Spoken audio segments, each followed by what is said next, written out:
परमगुरुभ्यो नमः। श्रीमदानन्दतीर्थभगवत्पादाचार्यगुरुभ्यो नमः। हरि ओम्। सुमतिभिरनुमेयं शुभ्रकायं सकायं सुखमयमनपायं मुक्त्युपायं विमायं नृहयममयमेयं ध्येयमाम्नाय गेयं सदयमसदजेयं श्रीसहायं भजेऽहम्। प्रथमो हनुमन्नाम द्वितीयो भीमैव च पूर्णप्रज्ञस्तृतीयस्तो भगवत्कार्यसाधकः। तीर्थानामुत्तमं तीर्थं वनानामुत्तमं वनं क्षेत्राणामुत्तमक्षेत्रं मम वृन्दावनं द्विजः। दुर्वादिध्वान्तरवये वैष्णवेन्दीवरेन्दवे श्रीराघवेन्द्रगुरवे नमोऽत्यन्तदयालवे। रामपादाम्बुजासक्तं राघवेन्द्रगुरुप्रियं मुनीन्द्रयोगिनं सेवे कामितार्थप्रदायकम्। अज्ञानतिमिरच्छेदं बुद्धिसम्पत्प्रदायकं विज्ञानविमलं शान्तं विजयाख्यगुरुं भजे। वादिराजकृपापात्रं शान्तदान्तमहान्तं साधु सद्भक्तिशीलं मम गुरुगोविन्दं भजे। आपादमौलिपर्यन्तं गुरूणाम् आकृतिं स्मरेत् तेन विघ्नाः प्रणश्यन्ति सिद्ध्यन्ति च मनोरथाः। श्रीगुरुभ्यो नमः। धर्मदृढबद्धमूलो वेदस्कन्धपुराणशाकाढ्याः कृतकुसुमो मोक्षफलो मधुसूदनपादपूजैति। ಶ್ರೀಗುರುಭ್ಯೋ ನಮಃ. ಹರಿ ಓಂ. ಆ ವೈತರಣಿಯನ್ನ ನೆನ್ನೆ ಚಿಂತನೆ ಮಾಡ್ತಿದ್ವಿ. ಆ ವೈತರಣಿ ಹತ್ರ ಬಿದ್ದಂಥ ಜೀವಿ ಪಶ್ಚಾತ್ತಾಪವನ್ನು ಪಡ್ತಾನಂತೆ. ಆ ಯಮದೂತರು ನಿಂದನೆ ಮಾಡ್ತಾರೆ, ಭೂಲೋಕಕ್ಕೆ ಹೋದೆ, ಒಳ್ಳೆ ಗಂಗಾ ನದಿ ಹರಿತಾ ಇದೆ, ಆ ಗಂಗಾ ನದಿ ಹತ್ರಕ್ಕೆ ಹೋಗಿ ಸಾಧನೆ ಮಾಡಿಕೊಂಡು ಅಥವಾ ಯಾವ್ದಾದ್ರು ಮೋರಿ ಹತ್ರ ಕೂತ್ಕೊಂಡು ಸಾಧನೆ ಮಾಡಿಕೊಂಡು, ಮೋರಿ ಹತ್ರ ಕೂತ್ರೆ ಸಾಧನೆ ಆಗಲ್ಲ. ನಮ್ಮ ಜೀವನ ಹಾಗೇ ಆಗಿದೆ. ಗಂಗಾ ನದಿ ಇತ್ತು, ಒಬ್ಬ ಅಗಸ ಇದ್ದ. ಅಗಸ ಪ್ರತಿದಿನ ಹೋಗಿ ಗಂಗಾ ನದಿಲಿ ಬಟ್ಟೆ ಒಗಿಲಿಕ್ಕೆ ಅಂತ ಹೋಗ್ತಿದ್ದ. ಬಟ್ಟೆ ಒಗೆದ ಅಗಸನಿಗೆ ಪುಣ್ಯ ಬಂತ? ಗಂಗಾ ನದಿಲಿ ಸುಮ್ಮನೆ ಮುಳುಗಾಕಿದ್ರು ಎಷ್ಟೋ ಪಾಪಗಳು ಕಳೆಯುತ್ತೆ. ಆದರೆ ಎಷ್ಟೋ ಮೀನುಗಳು ಗಂಗಾ ನದಿಲೇ ಇದೆ. ಮತ್ತು ಅದಕ್ಕೆ ಹಂಗಂದ್ರೆ ಕಾವೇರಿ ಸ್ನಾನ ಇದೇನು, ಕಾರ್ತಿಕ ಸ್ನಾನ, ವೈಶಾಖ ಸ್ನಾನದ ಪುಣ್ಯ ಬರ್ತಿದೆಯಾ? ಆಮೆ ಇದೆ, ಮೊಸಳೆ ಇದೆ, ಹಾವಿದೆ, ಎಷ್ಟು ಕ್ರಿಮಿಕೀಟಗಳೆಲ್ಲ ಗಂಗಾ ನದಿಲಿ ಇದೆಯಪ್ಪ. ಅದೆಲ್ಲದಕ್ಕೂ ಮೋಕ್ಷ ಆಗ್ತಿದೆಯಾ? ಮತ್ತು ಗಂಗಾ ನದಿಲೇ ಯಾವಾಗಲೂ ಇದೆ ಅಂತಂದರೆ ವಿವೇಕ ಇರಬೇಕು. ವಿವೇಕದಿಂದ ಸಾಧನೆ ಮಾಡಿದ್ರೆ ಮಾತ್ರ, ಮನುಷ್ಯ ಜನ್ಮಕ್ಕೆ ಮಾತ್ರ ವಿವೇಕ ಇದೆ, ಇನ್ಯಾವ ಜನ್ಮಕ್ಕೂ ಇಲ್ಲ. ಹಾಗಾಗಿ ಏನೇನು ಸಾಧನೆ ಮಾಡಿಕೊಂಡೆ, ಮದುವೆ ಆಯಿತು, ಗಂಡ ಹೆಂಡತಿ ಇಬ್ಬರು ಸಂತಾನವನ್ನು ಅಭಿವೃದ್ಧಿ ಮಾಡಿದ್ರು, ನಿಮ್ಮ ಆರ್ಥಿಕ ಸ್ಥಿತಿಯನ್ನು ಅಭಿವೃದ್ಧಿ ಮಾಡಿದ್ರಿ, ಮನೆ ಕಟ್ಟಿದ್ರಿ. ಮನೆ ಕಟ್ಟಿದ ಮನೆಗೆ ಎಂದಾದರೂ ಬ್ರಾಹ್ಮಣರನ್ನು ಕರೆಸಿ ಅವರಿಗೆ ದಾನ ಧರ್ಮಗಳನ್ನು ಮಾಡಿದ್ರ? ನೆಂಟರಷ್ಟನ್ನು ಕರೆದು ಪ್ರೀತಿಯಿಂದ ಮಾತಾಡ್ಸಿದ್ರ? ಮನೆಯಲ್ಲಿ ಹರಿಕತೆ, ಭಜನೆ, ದೇವತಾ ಅರ್ಚನೆಗಳು ನಡೀತಿದೆಯಾ? ಇದು ಎಲ್ಲಿ ನಡೀತಿಲ್ಲ ಅಲ್ಲಿ ಪ್ರತಿದಿನ ಜಗಳ ಇದೆ. ಗಂಡಂಗೆ ಹೆಂಡತಿ ಮುಖ ನೋಡೋದ್ರಾಗಲ್ಲ, ಹೆಂಡತಿ ಯಾಕಾದ್ರೂ ಮದುವೆ ಆದ್ನೋ, ಈ ಥರದ್ದೆಲ್ಲ ವಿಚಿತ್ರಗಳು ಯಾಕಪ್ಪ ಆಗ್ತಿದೆ ಅಂದರೆ ಸಾಧನಾ ಮಾರ್ಗದಲ್ಲಿ ಇಲ್ಲ. ಅಂದರೆ ಎಷ್ಟೋ ಜನ ಲೌಕಿಕದಲ್ಲಿ ಇರ್ತಕ್ಕಂಥವ್ರು ಶನಿವಾರ ಭಾನುವಾರ ಆದರೆ ಎಲ್ಲ ಆ ಮಾಲು ಈ ಮಾಲು ಅಂತ ಎಲ್ಲ ಸುತ್ತಿದ್ದಾರೆ, ಖುಷಿಯಾಗಿ ಇದಾರಲ್ಲ ಅಂತಂದರೆ ಇದು ಅವ್ರಿಗೆ ಹೇಳ್ತಿರೋದಲ್ಲ, ಸಾಧನಾ ಜೀವಿಗಳಿಗಪ್ಪ ಹೇಳ್ತಿರೋದು. ಬೀದಿಲಿ ನಾಯಿ ಇರುತ್ತೆ, ನಾಯಿ ಕೂರಿಸ್ಕೊಂಡು ಪುರಾಣ ಮಾಡ್ತಿದ್ದೀವಿ. ಯಾರು ಸಾಧನ ಮಾಡಬೇಕು, ಯಾರು ಪರಮಾತ್ಮನ ತಿಳಿಬೇಕು ಅಂತ ಇದ್ದಾರೋ ಅವ್ರಿಗೆ ಹೇಳ್ತಿರೋದು. ಗಂಗಾ ಮಹಿಮೆಯನ್ನು ತಿಳ್ಕೋ. ಮರಣ ಕಾಲದಲ್ಲಿ ಗಂಗೆ ಸ್ಮರಣೆ ಬರಬೇಕು ಪ್ರತಿನಿತ್ಯದಲ್ಲಿ. ಏನೇ ಚಿಂತನೆ ಮಾಡ್ತಿದ್ವಿ, ಗಂಗೆ ಗಂಗೇತಿ ಯಾಕೆ ಯೋಜನಾನಾಂ ಶತೈರಪಿ. ಎಷ್ಟು 1000 ಯೋಜನದಷ್ಟು ದೂರ ಇರಲಿ ಗಂಗೆ. ಗಂಗಾ ಗಂಗಾ ಅಂತ 2 ಸರಿ ಹೇಳಿದ್ರೆ ನಾವಿರೋ ಸ್ಥಳಕ್ಕೆ ಗಂಗೆ ಬರುತ್ತೆ. ನೆನ್ನೆ ತಿಳ್ಕೊಂಡ್ವಿ ಎಲ್ಲ ಯಾವ್ಯಾವ ಪುಣ್ಯ ಬರುತ್ತೆ ಎಲ್ಲೆಲ್ಲಿ ಸ್ನಾನ ಮಾಡಿದ್ರೆ. ನಮ್ಮ ಮನೆಯಲ್ಲಿ ಇರ್ತಕ್ಕಂಥ ಒಂದು ಸುದರ್ಶನಕ್ಕೋ ಒಂದು ವಿಷ್ಣುಪಾದಕ್ಕೋ ತೀರ್ಥ ತಗೊಂಡ್ರೆ, ಈ ಭಾರತದಲ್ಲಿ 1 ಕೋಟಿ ಜನ ಸಜ್ಜನರು ಇದ್ದಾರೆ ಅಂತ, ಎಷ್ಟೋ ಕೋಟಿ ಜನ ಇದ್ದಾರೆ, 1 ಕೋಟಿ ಜನ ಉತ್ತಮ ಸಜ್ಜನರು ಇರ್ತಾರೆ. ನಮ್ಮ ಮನೇಲಿ ನಾವು ದೇವ್ರ ಪೂಜೆ ಮಾಡಿದ್ರೆ ಆ ಕೋಟಿ ಜನರವರೆಗೆ ನಮಗಾಗುತ್ತೆ. ಆ ಪುಣ್ಯ ಒಂದು ಅಂಶ ನಮ್ಮ ಭೂಮಿಗೆ ಹೋಗುತ್ತೆ. ಅದರಿಂದ ಲೋಕದಲ್ಲಿ ಕ್ಷೇಮ ಉಂಟಾಗತ್ತೆ. ಬ್ರಾಹ್ಮಣನಾದ ಒಂದು ಧರ್ಮನೇ ಬಿಟ್ಬಿಟ್ರೆ ಲೋಕಕ್ಕೆ ಕ್ಷೇಮ ಅನ್ನೋದಿಲ್ಲಪ್ಪ. ಹಾಗಾಗಿ ಇದನ್ನು ಅರಿತು ಜೀವನ ಮಾಡಬೇಕು. ನ ಪೂಜತಾ ವಿಪ್ರಗಣ ಸುರಾಪಗ ನ ಚಾಶ್ರಿತಾ ಸತ್ಪುರುಷಾನ ಸೇವಿತಾ ಪರೋಪಕಾರಾನ ಕೃತಾ ಕದಾಚನ ದೇಹಿನ್ ಕ್ವಚಿನ್ ನಿಸ್ತರ ಯತ್ವಯೇ ಕೃತಂ. ಒಂದು ಸಲ ಆದರೂ ಮನೆಗೆ ವೇದ ಬ್ರಾಹ್ಮಣರನ್ನು ಕರೆದು ಪೂಜಿಸಲಿಲ್ಲ, ಗಂಗೆ ಸ್ನಾನ ಮಾಡಲಿಲ್ಲ. ಏ ದೇಹ, ಈ ದೇಹ ಕೊಟ್ಟಿದ್ದೀನಲ್ಲ, ಏನು ಮಾಡಿದ್ಯಾ? ದೇವ್ರನ್ನ ಕೇಳಿದ್ರಂತೆ ಋಷಿಮುನಿಗಳು, ಸ್ವಾಮಿ ಚರ್ಮ ಏನಕ್ಕೆ ಕೊಟ್ಟಿದ್ಯಾ? ಡಾಕ್ಟ್ರು ಅಥವಾ ನಮ್ಮೆಲ್ಲ ಪಾಠದಲ್ಲಿ ಕೇಳಿದ್ವಿ, ಚರ್ಮ ಏನಕ್ಕಿದೆ ಅಂತಂದರೆ ಮಾಂಸ ರಕ್ತ ಎಲ್ಲ ಒಂದು ಕಡೆ ನಿಲ್ಬೇಕಲ್ಲ, ಅದಕ್ಕೆ ಒಂದು ಚೀಲ, ಅದಕ್ಕೋಸ್ಕರ ಚರ್ಮ ಕೊಟ್ಟಿದೆ. ದೇವರು ಹೇಳ್ದ, ಈ ಚರ್ಮ ಏನಕ್ಕೆ ಕೊಟ್ಟಿದ್ದೀನಿ ಅಂದರೆ ಬ್ರಾಹ್ಮಣರ ಪಾದ ಸ್ಪರ್ಶ ಮಾಡು, ಸಜ್ಜನರ ಅಂಗ ಸಂಗ ಸ್ಪರ್ಶ ಆಗಲಿ ನಿನಗೆ ಅಂತ ಚರ್ಮ ಕೊಟ್ಟಿರೋದು. ದೊಡ್ಡವರ ಸ್ಪರ್ಶ ಮಾಡಿದಾಗ ಜ್ಞಾನ ಬರುತ್ತೆ. ಅದೇ ತಾಮಸಿಗಳ ಜನರ ಸ್ಪರ್ಶ ಮಾಡಿದ್ರೆ ಏನಾಗುತ್ತೆ? ಕಾಮಭೋಗಾದಿಗಳು ಉಂಟಾಗತ್ತೆ, ಮನಸ್ಸು ವಿಚಲಿತ ಆಗುತ್ತೆ. ಅದಕ್ಕೆ ನಮ್ಮ ಹಸ್ತ ಯಾವಾಗಲೂ ಸಾಲಿಗ್ರಾಮವನ್ನು ಮುಟ್ಟಬೇಕು, ಗುರುಪಾದವನ್ನು ಮುಟ್ಟಬೇಕು. ಆಗೇನಾಗುತ್ತೆ ಅಂದರೆ ಬುದ್ಧಿ ಯಥಾ ಉಪಾಸತೆ ಲೋಕೆ ತಥಾ ಬುದ್ಧಿ ಪ್ರಜಾಯ. ನೀವೇನು ಉಪಾಸನೆ ಮಾಡ್ತೀರ ಹಂಗಾಗುತ್ತೆ. ಅನ್ಯ ವಿಚಾರದಲ್ಲೇ ಮನಸ್ಸನ್ನು ಇಟ್ಟಿದ್ರೆ ಅನ್ಯ ವಿಚಾರದ ಜನರೇ ಸಿಗ್ತಾರೆ. ಮಡಿ ಮಡಿ ಮಡಿ ಅಂತ ಮಾಡ್ತೀವಿ. ಪ್ರಭಾವಳಿ ಹಾಕಿದ್ದಾರೆ, ಇಲ್ಲೂ ಇದೆ, ಹನುಮಂತನಿಂದ ಪ್ರಭಾವಳಿ ಇದೆ, ಕೃಷ್ಣನಿಂದ. ಆ ಪ್ರಭಾವಳಿ ಮೇಲ್ಗಡೆ ಒಂದು ಸಿಂಹದ ಮುಖ ಇದೆಯಲ್ಲ, ಯಾರದು? ನರಸಿಂಹ ಅಂತ ನಾವು ಅಂದ್ಕೊಂಡಿದ್ದೀವಿ. ಅದು ನರಸಿಂಹ ಅಲ್ಲ. ರುದ್ರದೇವರು ಎಷ್ಟೋ ಜನ ಭೂತಗಣಗಳನ್ನೆಲ್ಲ ಸೃಷ್ಟಿ ಮಾಡೋ ಕಾಲಕ್ಕೆ ಆತನನ್ನು ಸೃಷ್ಟಿ ಮಾಡಿದ. ಸೃಷ್ಟಿ ಮಾಡಿಬಿಟ್ರು ಅವನು ಕೇಳದ, ಹುಟ್ಟಿದ ತಕ್ಷಣ ನನಗೆ ಹೊಟ್ಟೆ ಎಸೆಯ ಹೊಸವಾಗ್ತಿದೆ, ನಾನೇನು ಮಾಡಲಿ? ಅದಕ್ಕೆ ರುದ್ರದೇವರಂದರು, ಅಷ್ಟು ನಿಂಗೆ ಹೊಟ್ಟೆ ಹಸಿತಿದೆ ಅಂತಂದರೆ ನಿನ್ನನ್ನೇ ನೀನು ತಿನ್ಕೊಂಬಿಡು ಅಂದರು. ತನ್ನ ಕಾಲಿಂದ ಕಂಠದವರೆಗೂ ತಿಂದುಬಿಟ್ಟ, ಉಳಿದಿದ್ದು ಬರೀ ಮುಖ. ಅವಾಗ ರುದ್ರದೇವರು ಬಂದು, ನಿನ್ನ ಮುಖ ನೀನು ತಿನ್ಕೊಬಿಡ, ಇದು ನಾನು ಹೇಳಿದ ವಾಕ್ಯ ನೀನು ಪರಿಪಾಲನೆ ಮಾಡಿದೆ ಅಲ್ವಾ, ಅದಕ್ಕೆ ದೇವರಿಗೆ ಅಭಿಷೇಕ ಆಗೋಕ್ಕಿಂತ ಮುಂಚೆ ನಿನಗೆ ಅಭಿಷೇಕ ಆಗಲಿ ಅಂತ ಹೇಳೋದಿರೋದು. ಅದು ನರಸಿಂಹದೇವರಲ್ಲ, ಆ ಪ್ರಭಾವಳಿ ಅಂತ ಅದಕ್ಕೆ ಕರೆದು. ಯಾಕೆ ದೇವರಿಂದ ಪ್ರಭಾವಳಿ ಇದೆ? ಯಾಕೆ ದೇವರಿಂದ ಪ್ರಭಾವಳಿ ಇದೆ ಅಂದರೆ ಪರಮಾತ್ಮನ ಪ್ರಭೆ, ಆ ಪರಮಾತ್ಮನ ಕಾಂತಿ, ಆ ಪರಮಾತ್ಮನ ಛಾಯೆ, ಪರಮಾತ್ಮನ ಜ್ಞಾನ ಅಮೃತ ಅದು ನಮಗೆ ಬೀಳಬೇಕು. ಒಬ್ಬ ವ್ಯಕ್ತಿ ಒಂದು ಸ್ಥಳದಲ್ಲಿ ಒಂದು ಸಾಲಿಗ್ರಾಮ ಇದೆ ಅಂತ ಅಂದ್ಕೊಳ್ರಿ, ಸುತ್ತ 100 ಮೀಟರ್ಸ್ ರೇಡಿಯಸ್ಸಲ್ಲಿ ಯಾವುದೇ ದುಷ್ಟಶಕ್ತಿಗಳು ಅಲೆಯಲ್ಲ. ಒಬ್ಬ 100 ಸಾಲಿಗ್ರಾಮ ಇಟ್ಕೊಡಿ, 100 ಸಾಲಿಗ್ರಾಮದ ಮಧ್ಯದಲ್ಲಿ ಯಾರೋ ಒಬ್ಬ ದುಷ್ಟ ಕೂತ್ಕೊಂಡ್ರೆ ವಾತಾವರಣನೇ ಹಾಳಾಗುತ್ತೆ. ಯಾಕೆ? ತಾಮಸ ಪ್ರಾಚುರ್ಯ ಅಲ್ಲ. ಸಾಲಿಗ್ರಾಮ ದೊಡ್ಡದ, ಅವನು ದೊಡ್ಡದ ಅಂತಂದ್ರೆ ಸಾಲಿಗ್ರಾಮ ಇದೆ, ಆ ಜ್ಞಾನ ನಮ್ಗಿಲ್ವಲ್ಲ. ದೇವರಲ್ಲಿ ಇದ್ದಾನೆ, ಅವನಿದ್ದಾನೆ ಅನ್ನೋ ನಂಬಿಕೆ ನಮಗಿಲ್ಲ. ನಿಮ್ಮ ಮನೆಗೆ ಯಾವುದೋ ಊರಿಗೆ ಹೋಗ್ತೀರಾ, ದೇವರಿದಂತಾನೆ, ಎಲ್ರಿಗೂ ನಂಬಿಕೆ ಇದೆಯಾ? ಇದಂತಾನೆ ದೇವರು, ಮತ್ತೆ ಯಾಕೆ ಬೀಗ ಹಾಕೊಂಡು ಹೋಗ್ತೀರಾ? ದೇವರು ರಕ್ಷಣೆ ಮಾಡ್ತಾನೆ ಅಂತ ಹೋಗ್ತೀವಾ? ಅಷ್ಟೇ ನಮ್ಮ ನಂಬಿಕೆ ಅಂತ ಗರುಡ ಪುರಾಣ ಇದೆ. ನಮ್ಮ ನಂಬಿಕೆ ಎಲ್ಲ ಎಷ್ಟು ಅಂತಂದ್ರೆ ಬೀಗ ಹಾಕೋ ಅಷ್ಟೆ.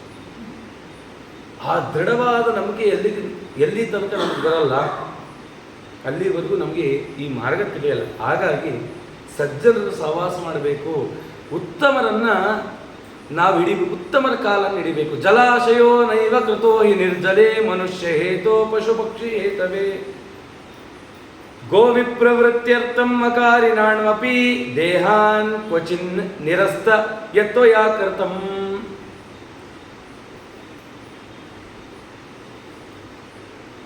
ಈ ಹಿಂದೆ ಎಲ್ಲ ರಾಜರು ಮಹಾರಾಜರು, ನಾವೆಲ್ಲ ನಮಗೆ ಹತ್ತಿರವಾಗಿರೋದು ಈ ಬೆಂಗಳೂರು ಯೂನಿವರ್ಸಿಟಿ ಇದೆಯಲ್ಲ, ಈ ಬೆಂಗಳೂರು ಯೂನಿವರ್ಸಿಟಿಲಿ ಎಷ್ಟು ಗಂಧದ ಮರ ಇತ್ತು ಅಂದರೆ ಹಿಂದೆ ಇತಿಹಾಸಕಾರ ಹೇಳುವಾಗ, ಇವತ್ತಿಗೂ ಇದೆ, ಎಷ್ಟೋ ನಾಶವಾಗಿದೆ. ಅಷ್ಟು ಗಂಧದ ಮರ ಇತ್ತು. ಇಲ್ಲಿಂದ ಹಿಡಿದು ಮೈಸೂರವರೆಗೂ ಇತ್ತು.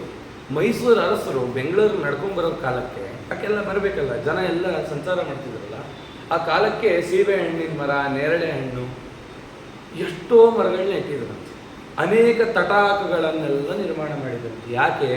ಈ ದಾರಿಲಿ ಹೋಗುವಂಥವ್ರಿಗೆಲ್ಲ ಆಹಾರ ಸಿಗಲಿ, ದಣಿವು ಇಳೀಲಿ ಅಂತ. ಆದರೆ ಜಗನ್ನಾಥದಾಸ ಹೇಳ್ತಾರಲ್ಲ, ಅರವಟ್ಟಿಗೆಗಳನ್ನು ತರತರದಿ ಬಿಚ್ಚಿ ತೆಗೆದೆ. ಯಾರೋ ಕುಡಿಲಿಕ್ಕೆ ಅಂತ ನೀರಿಟ್ಟಿದ್ರೆ ಅದಕ್ಕೆ ಹೋಗಿ ಮಣ್ಣು ಹಾಕೋದು, ಅದಕ್ಕೇನು ಹಿಂಸೆ ಮಾಡೋದು. ಗರುಡ ಪುರಾಣ ಹೇಳ್ತಿದೆ, ಏನು ಮಾಡಬೇಕು ಸಾಧನೆ ಅಂತಂದರೆ, ಇಂದ್ರದ್ಯುಮ್ನ ಅಂತ ಒಬ್ಬ ರಾಜ. ಆ ಇಂದ್ರದ್ಯುಮ್ನ ರಾಜ ಪ್ರಾಣಿಗಳಿಗೋಸ್ಕರ ಅಂಥೇಳಿ ಒಂದು ಚಿಕ್ಕ ಕೊಳ, ಏನಂತ ದೊಡ್ಡದೇನಲ್ಲ, ಕೊಳ ನಿರ್ಮಾಣ ಮಾಡಿದ್ದ. ಅದು ತಗ್ಗು ಪ್ರದೇಶದಲ್ಲಿದ್ದು, ನೀರು ಬಂದರೆ ಅಲ್ಲಿ ನಿಲ್ಲಬೇಕು. ಆ ರೀತಿ ಮಾಡಿದ್ದ. ಎಷ್ಟು ಪ್ರಾಣಿಗಳೆಲ್ಲ ಅಲ್ಲಿ ಬಂದು ನೀರು ಕುಡಿತು, ತನ್ನ ದಣಿವು ಆರಿಸ್ಕೊತು. ಅವನಿಗೆ ಸ್ವರ್ಗ ಸಿಕ್ತು. 1000 ವರ್ಷ ಸ್ವರ್ಗದಲ್ಲಿ ಆನಂದವನ್ನು ಪಟ್ಟ. 1000 ವರ್ಷ ಆದಮೇಲೆ ಅಲ್ಲಿದ್ದಂಥ ದೇವತೆಗಳು ಇವನು 1000 ವರ್ಷದಿಂದ ಇದ್ದಾನಲ್ಲ, ಏನು ಇವನು ಪುಣ್ಯ ಅಂತ ವಿಚಾರ ಮಾಡಿದಾಗ ಹಿಂಗೆ ಸರೋವರ ನಿರ್ಮಾಣ, ಒಂದು ಚಿಕ್ಕ ಕೊಳ ನಿರ್ಮಾಣ ಮಾಡಿದ್ದ. ಅಲ್ಲಿ ಪ್ರಾಣಿಗಳೆಲ್ಲ ನೀರು ಕುಡಿದು ಆ ಪುಣ್ಯವನ್ನು ಇವನಿಗೆ ದಾರಿ ಆಯಿತು. ಯಾವುದಾದ್ರು ಕೊಳ ಅಂತ ಬಂದ್ರಂತೆ. ಬಂದು ನೋಡಿದ್ರೆ ಅಲ್ಲಿ 100 ಆಮೆಗಳಿತ್ತಂತೆ. ಆ ಆಮೆಗಳನ್ನು ಕೇಳಿದ್ರಂತೆ, ಏನಿದು, ಯಾವ ಸರೋವರ, ಏನು ಎತ್ತ ಅಂದಾಗ ಆಮೆಗಳಂತಂತೆ. ಆ ಇಂದ್ರದ್ಯುಮ್ನ 1000 ವರ್ಷ ಆಗೋಗಿದೆ. ಆ ತಲೆಮಾರಿನ ಆಮೆಗಳು ಹೇಳ್ಕೊಂಬಂತಂತೆ, ಈ ಥರ ಇಂದ್ರದ್ಯುಮ್ನ ರಾಜ ಮಾಡಿದ್ದಕ್ಕೆ ನೋಡ್ದ ನಮ್ಮ ಸಂತತಿ ಬೆಳೆದಿದೆ, ಅದಕ್ಕೆ ಅವನು ಪರ್ಮನೆಂಟಾಗಿ ಸ್ವರ್ಗ ಇಟ್ಟು. ನಮ್ಮ ಕಾರ್ಯ ಹೇಗಿರಬೇಕು ಅಂತಂದರೆ ಮುಂದಿನವರಿಗೂ ಕೂಡ ಉಪಯೋಗ ಆಗಬೇಕು ಅಂಥ ಕಾರ್ಯಗಳನ್ನು ಮಾಡಬೇಕು.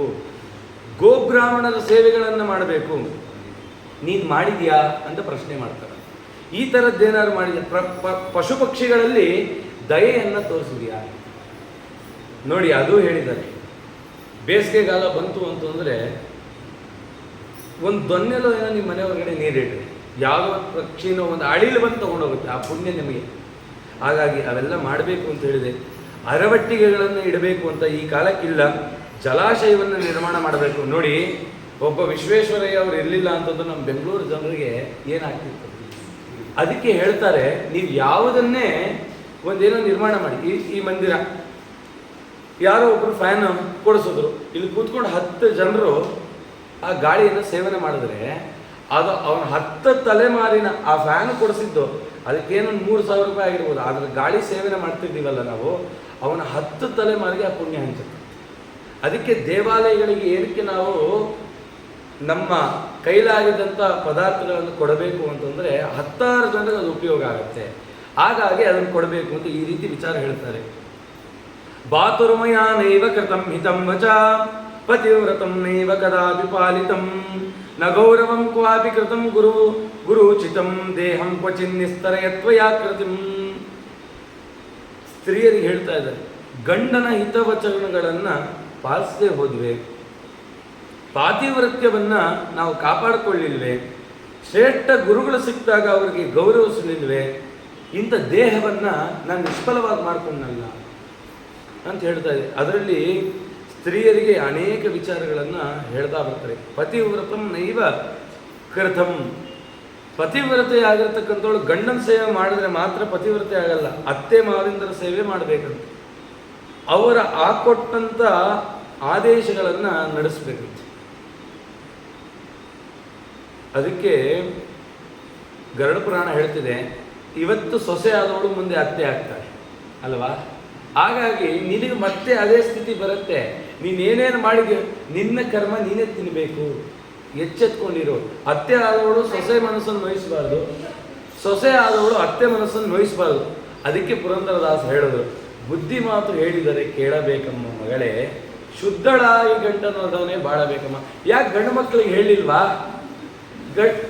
ಗಂಡಸರೇ ನೀವು ಬುದ್ಧಿಯಿಂದ ಕೇಳ್ರಿ ಅಂತ. ಹೆಣ್ಣು ಮಕ್ಕಳಿಗೆ ಜವಾಬ್ದಾರಿ ಅಂತ. ನೀವೇ ಅವರನ್ನು ತಿದ್ದಿ ಅಂತ. ಅವ್ರ ಅಧರ್ಮ ಮಾರ್ಗಕ್ಕೆ ಹೋಗಬಾರ್ದು. ಅಂದರೆ ನೀವು ಧರ್ಮ ಮಾರ್ಗದಲ್ಲಿ ನೀವೇ ಇಡಬೇಕು. ಅದಕ್ಕೆ ನಾರಿಗೆ ಬಹಳವಾಗಿರ್ತಕ್ಕಂಥ ಜವಾಬ್ದಾರಿ ಇದೆ. ಹೆಣ್ಣು ಮಕ್ಕಳು ಶ್ರಾದ್ದಕ್ಕೆ ಸಹಕಾರ ಮಾಡಿದ್ರೆ ಎಷ್ಟು ಪುಣ್ಯ ಅಂತಂದರೆ, ಒಂದು ಶ್ರಾದ್ದ ಆತ ಮಾಡ್ತೀನಿ 100 ಶ್ರಾದ್ದದ ಫಲ ಬರುತ್ತೆ. ಸೀತಾದೇವಿ ದಶರಥನ ಶ್ರಾದ್ದ ಮಾಡುವಾಗ ರಾಮದೇವರು ಪ್ರತಿದಿನ ಅವಳೇ ಅಡುಗೆ ಮಾಡ್ತಾ ಇದ್ದಿದ್ದು, ಪಾಕ ಅವಳೇ ತಯಾರು ಮಾಡ್ತಿದ್ದಿದ್ದು. ಪ್ರತಿಯೊಂದನ್ನು ಸಹಾಯ ಮಾಡಿದ್ರೆ ದಶರಥ ಬಂದು ಸೀತಾದೇವಿ ದರ್ಶನ ಕೊಟ್ಟು ನಂಗೆ ತೃಪ್ತಿ ಆಯಿತು ಅಂತ ಹೇಳ್ತಿದ್ದ. ಅಂದರೆ ಸೊಸೆ ಅಂದರೆ ಮಾಡಬೇಕು. ಇವತ್ತೆಲ್ಲ ನಾವು ಮಠಕ್ಕೆ ಬಂದ್ಬಿಟ್ಟಿದ್ದೀವಿ ಅಲ್ವಾ. ರಾಯರಿಲ್ಲ ಅಂದಿದ್ರೆ ನಮ್ಮ ಪರಿಸ್ಥಿತಿ ಏನು ಅಲ್ವಾ, ಈ ರೀತಿ. ಹಾಗಾಗಿ ಸ್ತ್ರೀ ಆದಂಥವಳು ಪತ್ಯಂತರ್ಗತ ನಾರಸಿಂಹ ಅಂಥೇಳಿ ಉಪಾಸನೆ ಮಾಡಬೇಕು. ಪತಿಯಿಂದಲೇ ನನಗೆ ಮೋಕ್ಷ ಅಂತ ತಿಳಿಬೇಕು.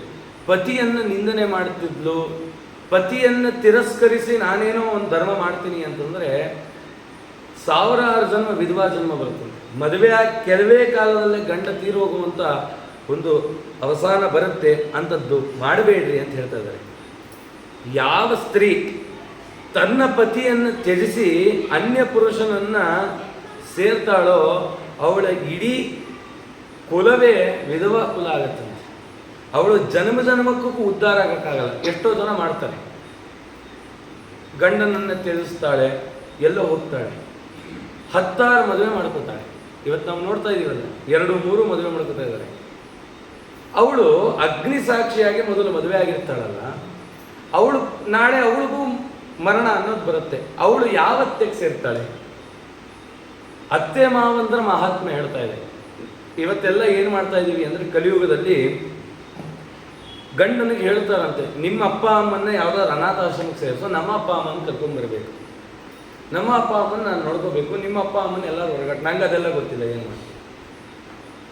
ನಿಮ್ಮ ಅಪ್ಪ ಅಮ್ಮನಿಗೆಲ್ಲ ನೀನು ಸೇರೋದು. ನಿಮ್ಮ ಅಪ್ಪ ಅಮ್ಮ ಸತ್ತರೆ 3 ದಿನ ಮೇಲಿಗೆ, ಅತ್ತೆ ಮಾವ ಸತ್ತರೆ 10 ದಿನ ಮೇಲಿಗೆ. ಯಾರು ದೊಡ್ಡವರಾದರು? ಸತ್ಯ ಅಲ್ವಾ? ಅದಕ್ಕೆ ಹೇಳ್ತಾರೆ, 2-3 ಮದುವೆ ಆಯ್ತಲ್ಲ, ಅವಳು ಎಲ್ಲಿಗೆ ಬಂದು ಸೇರ್ಬೇಕು? ಅವಳು ಸತ್ತ ಮೇಲೆ ಅಗ್ನಿ ಸಾಕ್ಷಿಯಾಗಿ ಯಾರನ್ನ ಮದುವೆ ಆಗಿರ್ತಾಳೋ ಅವರ ಅಮ್ಮನ್ನೇ ಸೇರಬೇಕು, ಅತ್ತೆನೇ ಸೇರಬೇಕು. 2ನೇ ಮದುವೆ ಆದ್ಲು, 3ನೇ ಮದುವೆ ಆದ್ಲು ಅಂದರೆ ಅವಳು ಯಾರನ್ನ ಸೇರ್ತಾಳೆ? ಅವಳ ಜೀವನ ಪೂರ್ತಿ ಪ್ರೇತವಾಗಿ ಅಲ್ಲಿಬೇಕು. ಅವಳಿಗೆ ಮೋಕ್ಷ ಅನ್ನೋದಿಲ್ಲ. ಹಾಗಾಗಿ ಇಂಥ ತಪ್ಪು ಮಾಡಬೇಡಿ. ಕಷ್ಟನೋ ಸುಖನೋ ಗಂಡನ ಪಾದವನ್ನು ಹಿಂದಿನ ಕಾಲದಲ್ಲಿ ನೀವು ನೋಡಿ, ನೆಕ್ಸ್ಟ್ ಶ್ರೀನಿವಾಸ ಕಲ್ಯಾಣ ಬಂತಲ್ಲ, ಇದು ನಮಗೆ ನೀತಿ ಹೇಳುತ್ತೆ. ಶ್ರೀನಿವಾಸ ಕಲ್ಯಾಣ ಕಥೆ ರೀತಿ ಕೇಳಬಾರ್ದು. ಸುಮ್ಮನೆ ಇದು ಎಂಟರ್ಟೈನ್ಮೆಂಟ್ ಆಗಿಬಿಟ್ಟಿದೆ. ಧರ್ಮನೇ ಹೇಳೋರಿಲ್ಲ. ಶ್ರೀನಿವಾಸ ಕಲ್ಯಾಣ ಧರ್ಮ ಗ್ರಂಥ, ಅದು ನಮ್ಮ ಬದುಕನ್ನು ಹೇಳ್ಕೊಡುತ್ತೆ. ಆ ರೀತಿ ಅದನ್ನು ನೋಡಬೇಕು. ಶ್ರೀನಿವಾಸ ಕಲ್ಯಾಣದಲ್ಲಿ ಲಕ್ಷ್ಮೀದೇವಿ ಹೊರಟ್ಬಿಟ್ಲು ಕೊಲ್ಲಾಪುರಕ್ಕೆ. ಶ್ರೀನಿವಾಸ ಮದುವೆಗೆ ತಯಾರಾದ. ಗಂಡ ಯಾವತ್ತೂ ಕೂಡ ಹೆಂಡತಿ ಹತ್ರ ಎಷ್ಟೋ ಸರಿ ಸೋಲ್ತಾನೆ. ಯಾವಾಗಲೂ ಹೆಂಡತಿ ಆದವಳೆ ಬರಬೇಕದಕ್ಕೆ. ಅದಕ್ಕೆ ಲಕ್ಷ್ಮೀದೇವಿನೇ ಬಂದು ಅದು ನಮ್ಮ ಹೆಣ್ಣು ಸ್ತ್ರೀಯರಿಗೆ ಪಾಠ ಹೇಳಿಕೊಟ್ಲು. ಗಂಡನಿಗೆ ಬುದ್ಧಿ ಕಲಿಸ್ಬೇಕು. ತಪ್ಪಾಯಿತು, ಸೋತ ಅಂತಂದರೆ ನೀನು ಸ್ತ್ರೀಯಾಗಿ ಲಕ್ಷ್ಮೀದೇವಿಯಾಗಿ ಅವನಿಗೆ ನಿಲ್ಲಬೇಕು. ಆವಾಗ ಅವನು ಎದ್ದೇಳ್ತಾನೆ. ನೀನೇ ಕೈ ಬಿಟ್ಬಿಟ್ರೆ ಏನು ಬಂತು? ಹಾಗಾಗಿ ಆ ತಪ್ಪನ್ನು ಮಾಡಬೇಡ. ಸೋನ್ಯ ಜನ್ಮನಿ ದೇವೇಶಿ ಸ್ತ್ರೀ ಭೂತ್ವ ವಿಧವಾ ಭವೇತ್. ಅವಳು ಜೀವನ ಪರ್ಯಂತ ವಿಧವೆಯಾಗಿ ಅನುಭವಿಸ್ಬೇಕು. ಈ ಜನ್ಮದಲ್ಲ, ಅವಳು ಇಡೀ ಕಲ್ಪಗಳಲ್ಲೇ ಕಲ್ಪಕೋಟಿ ಶತೈರಪಿ ಅಷ್ಟರಲ್ಲೆಲ್ಲ ಒದ್ದಾಡಬೇಕು. ಹಾಗಾಗಿ ಆ ಸ್ತ್ರೀ ಪ್ರಶ್ನೆ ಮಾಡ್ತಾನಂತೆ ಯಮದೇವರು. ನೆನ್ನೆ ಎಲ್ಲ ಚಿಂತನೆ ಮಾಡಿದ್ವಲ್ಲ ಯಾವ್ಯಾವ ನರಕ, ಅದು ಯಮ ಮಾರ್ಗ. ಇದು ಯಮದೇವರು ಕೊಡ್ತಕ್ಕಂಥ ವಿಚಾರಗಳು. ಯಮದೇವರು ಪ್ರಶ್ನೆ ಮಾಡ್ತಾನೆ, ಇದೆಲ್ಲ ಮಾಡಿದೆಯಲ್ಲ, ಏನು ಮಾಡ್ತೀಯ, ಏನು ಬುದ್ಧಿ ಇಟ್ಕೊಂಡಿದೆಯಾ, ನಿನ್ನ ಗಂಡನ ಸೇವೆ ಮಾಡಿದೆಯಾ ಅಂತ ಸ್ತ್ರೀಯರಿಗೆ ಕೇಳ್ತಾರೆ. ಅದಾದಮೇಲೆ ಮಾಸೋಪವಾಸ. ಮಾಸೋಪವಾಸ ಅಂದರೆ ಮಾಸದಲ್ಲಿ 2 ಏಕಾದಶಿಗಳು ಬರುತ್ತೆ. ಏಕಾದಶಿಯನ್ನು ಮಾಡಿದೆಯಾ ನೀನು? ಮಾಸೋಪವಾಸೈರ್ನ ವಿಶೋಷಿತಂ ಮಯಾ ಚಂದ್ರಾಯಣೈರ್ವಾ ನಿಯಮೈ ಸವಿಸ್ತರೈ ನಾರೀ ಶರೀರಂ ಬಹು ದುಃಖ ಭಾಜನಂ ಲಬ್ಧಂ ಮಯಾ ಪೂರ್ವ ಕೃತೈರ್ವಿಕರ್ಮಭೀ. ಮಾಸೋಪವಾಸಗಳು, ಏಕಾದಶಿ, ಚಾತುರ್ಮಾಸ, ವಿಷ್ಣು ಪಂಚಕ, ವಿಷ್ಣು ಪಂಚಕ, ಚಾಂದ್ರಾಯಣ ವ್ರತಗಳು, ಇವೆಲ್ಲ ಯಾಕೆ ಹೇಳಿದ್ದಾರೆ ವ್ರತ? ಏಕಾದಶಿ ಏನಕ್ಕೆ ಮಾಡಬೇಕು? ಅದಕ್ಕೆ ಇತ್ತೀಚೆಗೆಲ್ಲ ವಾಟ್ಸಪ್ಪಲ್ಲಿ ಬಂತು, 15 ದಿನ ತಿಂದಿರ್ತೀವಿ, ಅದು ಅರ್ಗಿಲ್ಲ, ಹಾಗಾಗಿ ಅದು ಮಾಡಬೇಕು. ಮೊದಲು ಭಗವತ್ ಪರವಾಗಿ ಮಾತಾಡದೆ ದೇಹ ಪರವಾಗಿ ಯಾರು ಮಾತಾಡ್ತಾರೋ ಅವನು ನರಕಕ್ಕೆ ಹೋಗ್ತಾನೆ. ಈ ಉಪವಾಸ ಮಾಡ್ತಿರೋದು ಕೇವಲ ಒಂದಕ್ಕೆ, ಸ್ವಾಮಿ ನೀನು ಪ್ರೀತನ. ಕೃಷ್ಣ ಕೇಳದ್ನಂತೆ, ನನಗೋಸ್ಕರ ಏನು ಕೊಡ್ತೀಯ? ಒಂದೊತ್ತು ಊಟ ಬಿಡಕ್ಕೆ ತಯಾರಿಲ್ದಿರೋ ನಾವು ಅಲ್ವಾ, ಏಕಾದಶಿ ದಿನ ಒಂದೊತ್ತು ಊಟ ಬಿಡಕ್ಕೆ ತಯಾರಿಲ್ದಿರೋ ನಾವು ದೇವರಿಗಾಗಿ ಏನು ಕೊಡ್ತೀವಿ? ಇಷ್ಟೇ ನಮ್ಮ ವೈರಾಗ್ಯ ಅಲ್ವಾ. ಹಾಗಾಗಿ ಆ ವ್ರತಗಳನ್ನೆಲ್ಲ ಏನಕ್ಕೆ ಮಾಡಬಹುದು? ದೇವರಲ್ಲಿ ಎಷ್ಟು ನಮಗೆ ನಿಷ್ಠೆ ಇದೆ. ಚಾಂದ್ರಾಯಣ ಅಂತ ಒಂದು ವ್ರತ ಇದೆಯಪ್ಪ, ಅದನ್ನು ಆಚರಣೆ ಮಾಡಬೇಕು ಅಂತ ಹೇಳ್ತಾ ಇದೆ. ಏವಂ ವಿಲಪ್ಯ ಬಹುಶಃ ಸಸ್ಮರಂ ಪೂರ್ವದೈಕಂ ಮಾನುಷತ್ವಂ ಮಮ ಕುತ ಇತಿ ಕ್ರೋಶನ್ ಪ್ರಸರ್ಪತಿ. ಈ ರೀತಿ ಬಹಳವಾಗಿ ಪ್ರಲಾಪಿಸ್ತಾ ಜೀವಿ ಪೂರ್ವ ಜನ್ಮಗಳನ್ನು ಸ್ಮರಿಸ್ತಾ, ಆ ಜನ್ಮದಲ್ಲಿ ಪಾಪದಿಂದ ಇಲ್ಲಿಗೆ ನಾನು ಬಂದಿದ್ದೀನಿ, ಏನೇನು ವ್ರತಗಳಿದೆ ಅನ್ನೋದು ತಿಳಿಲಿಲ್ಲ. ಚಾಂದ್ರಾಯಣ ವ್ರತ ಅಂತಂದರೆ ಪಾಡ್ಯದಿಂದ ಅಮಾವಾಸ್ಯವರೆಗೂ ಮಾಡ್ತಕ್ಕಂಥ ಒಂದು ವ್ರತ. ಶುಕ್ಲ ಪಕ್ಷದ ಪಾಡ್ಯ ದಿನ ಅವತ್ತು ಸಂಕಲ್ಪ ಮಾಡಬೇಕು. ಪುಣ್ಯ ಪಂಚಗವ್ಯಾದಿಗಳನ್ನು ತಗೊಂಡು ದೇಹ ಶುದ್ಧಿ ಮಾಡಿಕೊಂಡು ಪ್ರತಿನಿತ್ಯದಲ್ಲೂ ಬರೀ ಊಟದ ಮಾತ್ರ ಅಲ್ಲ, ಅನೇಕ ಸಂಕಲ್ಪಗಳನ್ನು ಮಾಡಬೇಕು. ನಾನು ಆ ಪಾರಾಯಣ ಮಾಡ್ತೀನಿ, ಪ್ರತಿದಿನ 2 ಬ್ರಾಹ್ಮಣರಿಗೆ ಭೋಜನ ಮಾಡಿಸ್ತೀನಿ, ಆ ಬ್ರಾಹ್ಮಣರ ಅಂತರ್ಯಾಮಿಯಾದ ಕೃಷ್ಣನನ್ನು ಅನುಗ್ರಹ ಪಡಿತೀನಿ, ಸಾಲಿಗ್ರಾಮಾದಿ ಪೂಜೆ ಮಾಡ್ತೀನಿ, ಪ್ರತಿದಿನ ಕೂಡ ನಾನು ವೈಶ್ವದೇವ ಮಾಡ್ತೀನಿ, ಅಗ್ನಿ ಕಾರ್ಯಗಳನ್ನು ಮಾಡ್ಕೋಬೇಕು, ಹೋಮಗಳನ್ನು ಮಾಡಬೇಕು. ಇಷ್ಟೆಲ್ಲ ಮಾಡಿಕೊಂಡು ಪಾಠ ಪ್ರವಚನ ಅಧ್ಯಯನ ಅಧ್ಯಾಪನ ಎರಡನ್ನೂ ಮಾಡ್ತೀನಿ. ಪ್ರತಿದಿನ ದಾನ ಪ್ರತಿಗ್ರಹಣ ಎರಡನ್ನೂ ಮಾಡ್ತೀನಿ. ಯಜ್ಞ ಯಾಜನ ಎರಡನ್ನೂ ಮಾಡ್ತೀನಿ ಅಂತೆಲ್ಲ ಸಂಕಲ್ಪ ಮಾಡಿಕೊಂಡು ಪಾಡ್ಯದ ದಿನ ಒಂದು ತುತ್ತೂಟ ಮಾಡಬೇಕು, ದ್ವಿತೀಯ ದಿನ ಎರಡು ತುತ್ತು, ತೃತೀಯ ದಿನ 3 ತುತ್ತು, ಏಕಾದಶಿ ಉಪವಾಸ, ದ್ವಾದಶಿ ದಿನ 12 ತುತ್ತು, ಹುಣ್ಣಿಮೆಗೆ 15 ತುತ್ತು, ಮತ್ತೆ ಕೃಷ್ಣ ಪಕ್ಷದಲ್ಲಿ ಅವರೋಹಣ ಕ್ರಮ 14, 13, 12 ಹೀಗೆ ಒಂದು ತುತ್ತಕ್ಕೆ ಬಂದಿಲ್ಲದು. ಈ ಚಾಂದ್ರಾಯಣ ವ್ರತವನ್ನು ಮಾಡು. ತಸ್ಮಿನ್ ಪುರವರೇರ್ ರಮ್ಯೆ ಪ್ರೇತಾನಾಂಚ ಗಣೋ ಮಹಾನ್ ಪುಷ್ಪಭದ್ರಾ ನದಿ ತತ್ಯ ನ್ಯಾಗ್ರದೋ ಪ್ರಿಯದರ್ಶನ. ಆ ಚಾಂದ್ರಾಯಣ ವ್ರತವನ್ನು ಮಾಡೋದ್ರಿಂದ ಪ್ರೇತ ಜನ್ಮ ನಿವೃತ್ತಿ ಆಗತ್ತೆ ಅಂತಿದೆಯಪ್ಪ ಅಂತ ಈ ರೀತಿಯಲ್ಲಿ ಹೇಳ್ತಾ ಇದ್ದಾರೆ. ಪುರೇ ತತ್ರ ಸ ವಿಶ್ರಾಮಂ ಪ್ರಾಪ್ಯತೆ ಯಮಕಿಂಕರೈ ದಾರಾ ಪುತ್ರಾದಿಕಂ ಸೌಖ್ಯಂ ಸ್ಮರತೆ ತತ್ರ ದುಃಖದ. ಯಾರು ಇಂಥ ಸನ್ಮಾರ್ಗಗಳಲ್ಲಿ ಆಚಾರ ವಿಚಾರಗಳಿಂದ ಯುಕ್ತವಾಗಿ ಜೀವನವನ್ನು ನಡೆಸಿರ್ತಾರೋ ಆ ಯಮದೇವರು ಅವರಿಗೆ ಕೂತ್ಕೊಂಡು ಆಸನವನ್ನು ಹಾಕಿ ಅವರನ್ನು ಉದ್ಧಾರ ಮಾಡ್ತಾನೆ ಅಂತ ಈ ರೀತಿಯಲ್ಲಿ ಹೇಳ್ತಾ ಇದ್ದಾರೆ. ಧನಾನಿ ಭೃತ್ಯ ಮಾತ್ರಾಣ ಸರ್ವಂ ಶೋಷಚಿ ವೈಯದ ತದಾ ಪ್ರೇತಸ್ತು ತತ್ರಾಸ್ತ ಕಿಂಕರಾಶ್ಚೇದಮಬ್ರುವಾತ್. ಹೀಗೆ ದಾನವನ್ನು ಮಾಡಬೇಕು. ಏನು ಧನ ಬಂದಿದೆ ಅದನ್ನು ಕುಟುಂಬಕ್ಕೊಂದು ಪಾಲಿಡು. ನಿನ್ನ ಮಕ್ಕಳಿಗೆ ವಿದ್ಯಾಭ್ಯಾಸಕ್ಕೆ ಎಲ್ಲದಕ್ಕೂ ಇಡು. ಆದರೆ ಭಗವಂತನ ಪ್ರೀತಿಗಾಗಿ ದಾನ ಮಾಡಬೇಕು. ಯಾವುದೇ ಯೋಚನೆ ಇಲ್ಲದಾಗೆ ಮಾಡಬೇಕಂತೆ. ಈ ರೀತಿಯಲ್ಲಿ ಹೇಳ್ತಾ ಮೂಢದಿಂದ ದನದಲ್ಲಿ ಮದ, ಪುತ್ರ ಮದ, ಪತ್ನಿ ಮದ, ಮಿತ್ರರಲ್ಲಿ ಆಸಕ್ತಿ, ಬಂಧು ಬಾಂಧವರು ಅಂತ ಯಾರು ಬಿದ್ದಿರ್ತಾನೆ ಅವನಿಗೆ ಹೇಳ್ತಾರಂತೆ. ಇವರನ್ನೆಲ್ಲ ಹಿಡಿದೆ ಪುರಂದರದಾಸರು ಚೆನ್ನಾಗಿ ಹೇಳಿದ್ರು. ಸತಿಯು ಸುತರು ಗತಿಯು ಎಂದು ಮತಿಯ ಕೆಟ್ಟು ತಿರುಗಬೇಡ, ಮತಿಯು ಕೆಟ್ಟು ಹೋದ ಮೇಲೆ ಸತಿಯು ಸುತರು ಬರುವರೇನು ಅಲ್ವಾ? ಇವರೆಲ್ಲ ಇದ್ದಾರೆ, ಇವರೇ ನನ್ನ ಉದ್ಧಾರ ಮಾಡೋದು, ನನ್ನ ಹೆಂಡತಿನೇ ನನ್ನ ಉದ್ಧಾರ ಮಾಡೋದು. ಹೆಂಡತಿ ಆದವಳು ಇಲ್ಲ ನನ್ನ ಮಕ್ಕಳೇ ನನ್ನ ಉದ್ಧಾರ ಮಾಡೋದು ಅಂತ ಈ ಮೋಹಕ್ಕೆ ಬಿದ್ದು ಉದ್ಧಾರ ಮಾಡುವಂಥ ಸ್ವಾಮಿನ ಮರಿತೀವಿ. ಮತಿಗೆಟ್ಟು ಹೋದ್ಮೇಲೆ ಇವರು ಯಾರಾದ್ರೂ ಬಂದು ನಿನ್ನ ಉದ್ಧಾರ ಮಾಡ್ತಾರೆ. ಹಾಗಾಗಿ ಅದನ್ನೆಲ್ಲ ಬಿಟ್ಟು ಈ ಮಕ್ಕಳ ಜವಾಬ್ದಾರಿ, ಹೆಂಡತಿ ಜವಾಬ್ದಾರಿ, ನನ್ನ ಜವಾಬ್ದಾರಿ ಎಲ್ಲ ನಿಂದು, ನೀನು ಸ್ವತಂತ್ರ, ನೀನು ಆಡಿಸೋವಾಗ ನಾವು ಆಡ್ತೀವಿ ಅಂತ ಯಾರು ಆತ್ಮನಿವೇದನೆಯನ್ನು ಮಾಡ್ತಾರೆ. ನವವಿಧ ಭಕ್ತಿಯಲ್ಲಿ ಕಡೆಯದು ಅದೇ ಆತ್ಮನಿವೇದನೆ. ಆತ್ಮನಿವೇದನೆ ಯಾರು ಮಾಡ್ತಾರೋ, ಯಾರು ಮಾಡ್ಲಿಕ್ಕಾಗಿಲ್ವೋ ಅವರೆಲ್ಲ ಇಲ್ಲಿ ಬೀಳ್ತಾರೆ, ಮಾಡಿದವ್ರು ಯಾರು ಇಲ್ಲಿ ಬೀಳಲ್ಲ. ಆಗ ಅವನಿಗೆ ಅನ್ಸುತ್ತಂತೆ 6 ಸಂಗಡ ಬಾಹುವಿಲ್ಲ. ಜಾನಾಸಿ ಸಂಬಲ ಬಲಂ ಬಲಮಧ್ವಗಾನಂ ನೋ ಸಂಬಲಾಯ ಯತಸೇ ಪರಲೋಕ ಪಂಥ ಗಂತವ್ಯಮಸ್ತಿ ತವ ನಿಶ್ಚಿತಮೇವ ತೇನ ಮಾರ್ಗೇಣ ಯತ್ರ ಭವತಿ ಕ್ರಯ ವಿಕ್ರಮೋ ಹಿ. ಯಮದೇವರು ಕೇಳ್ತಾರೆ.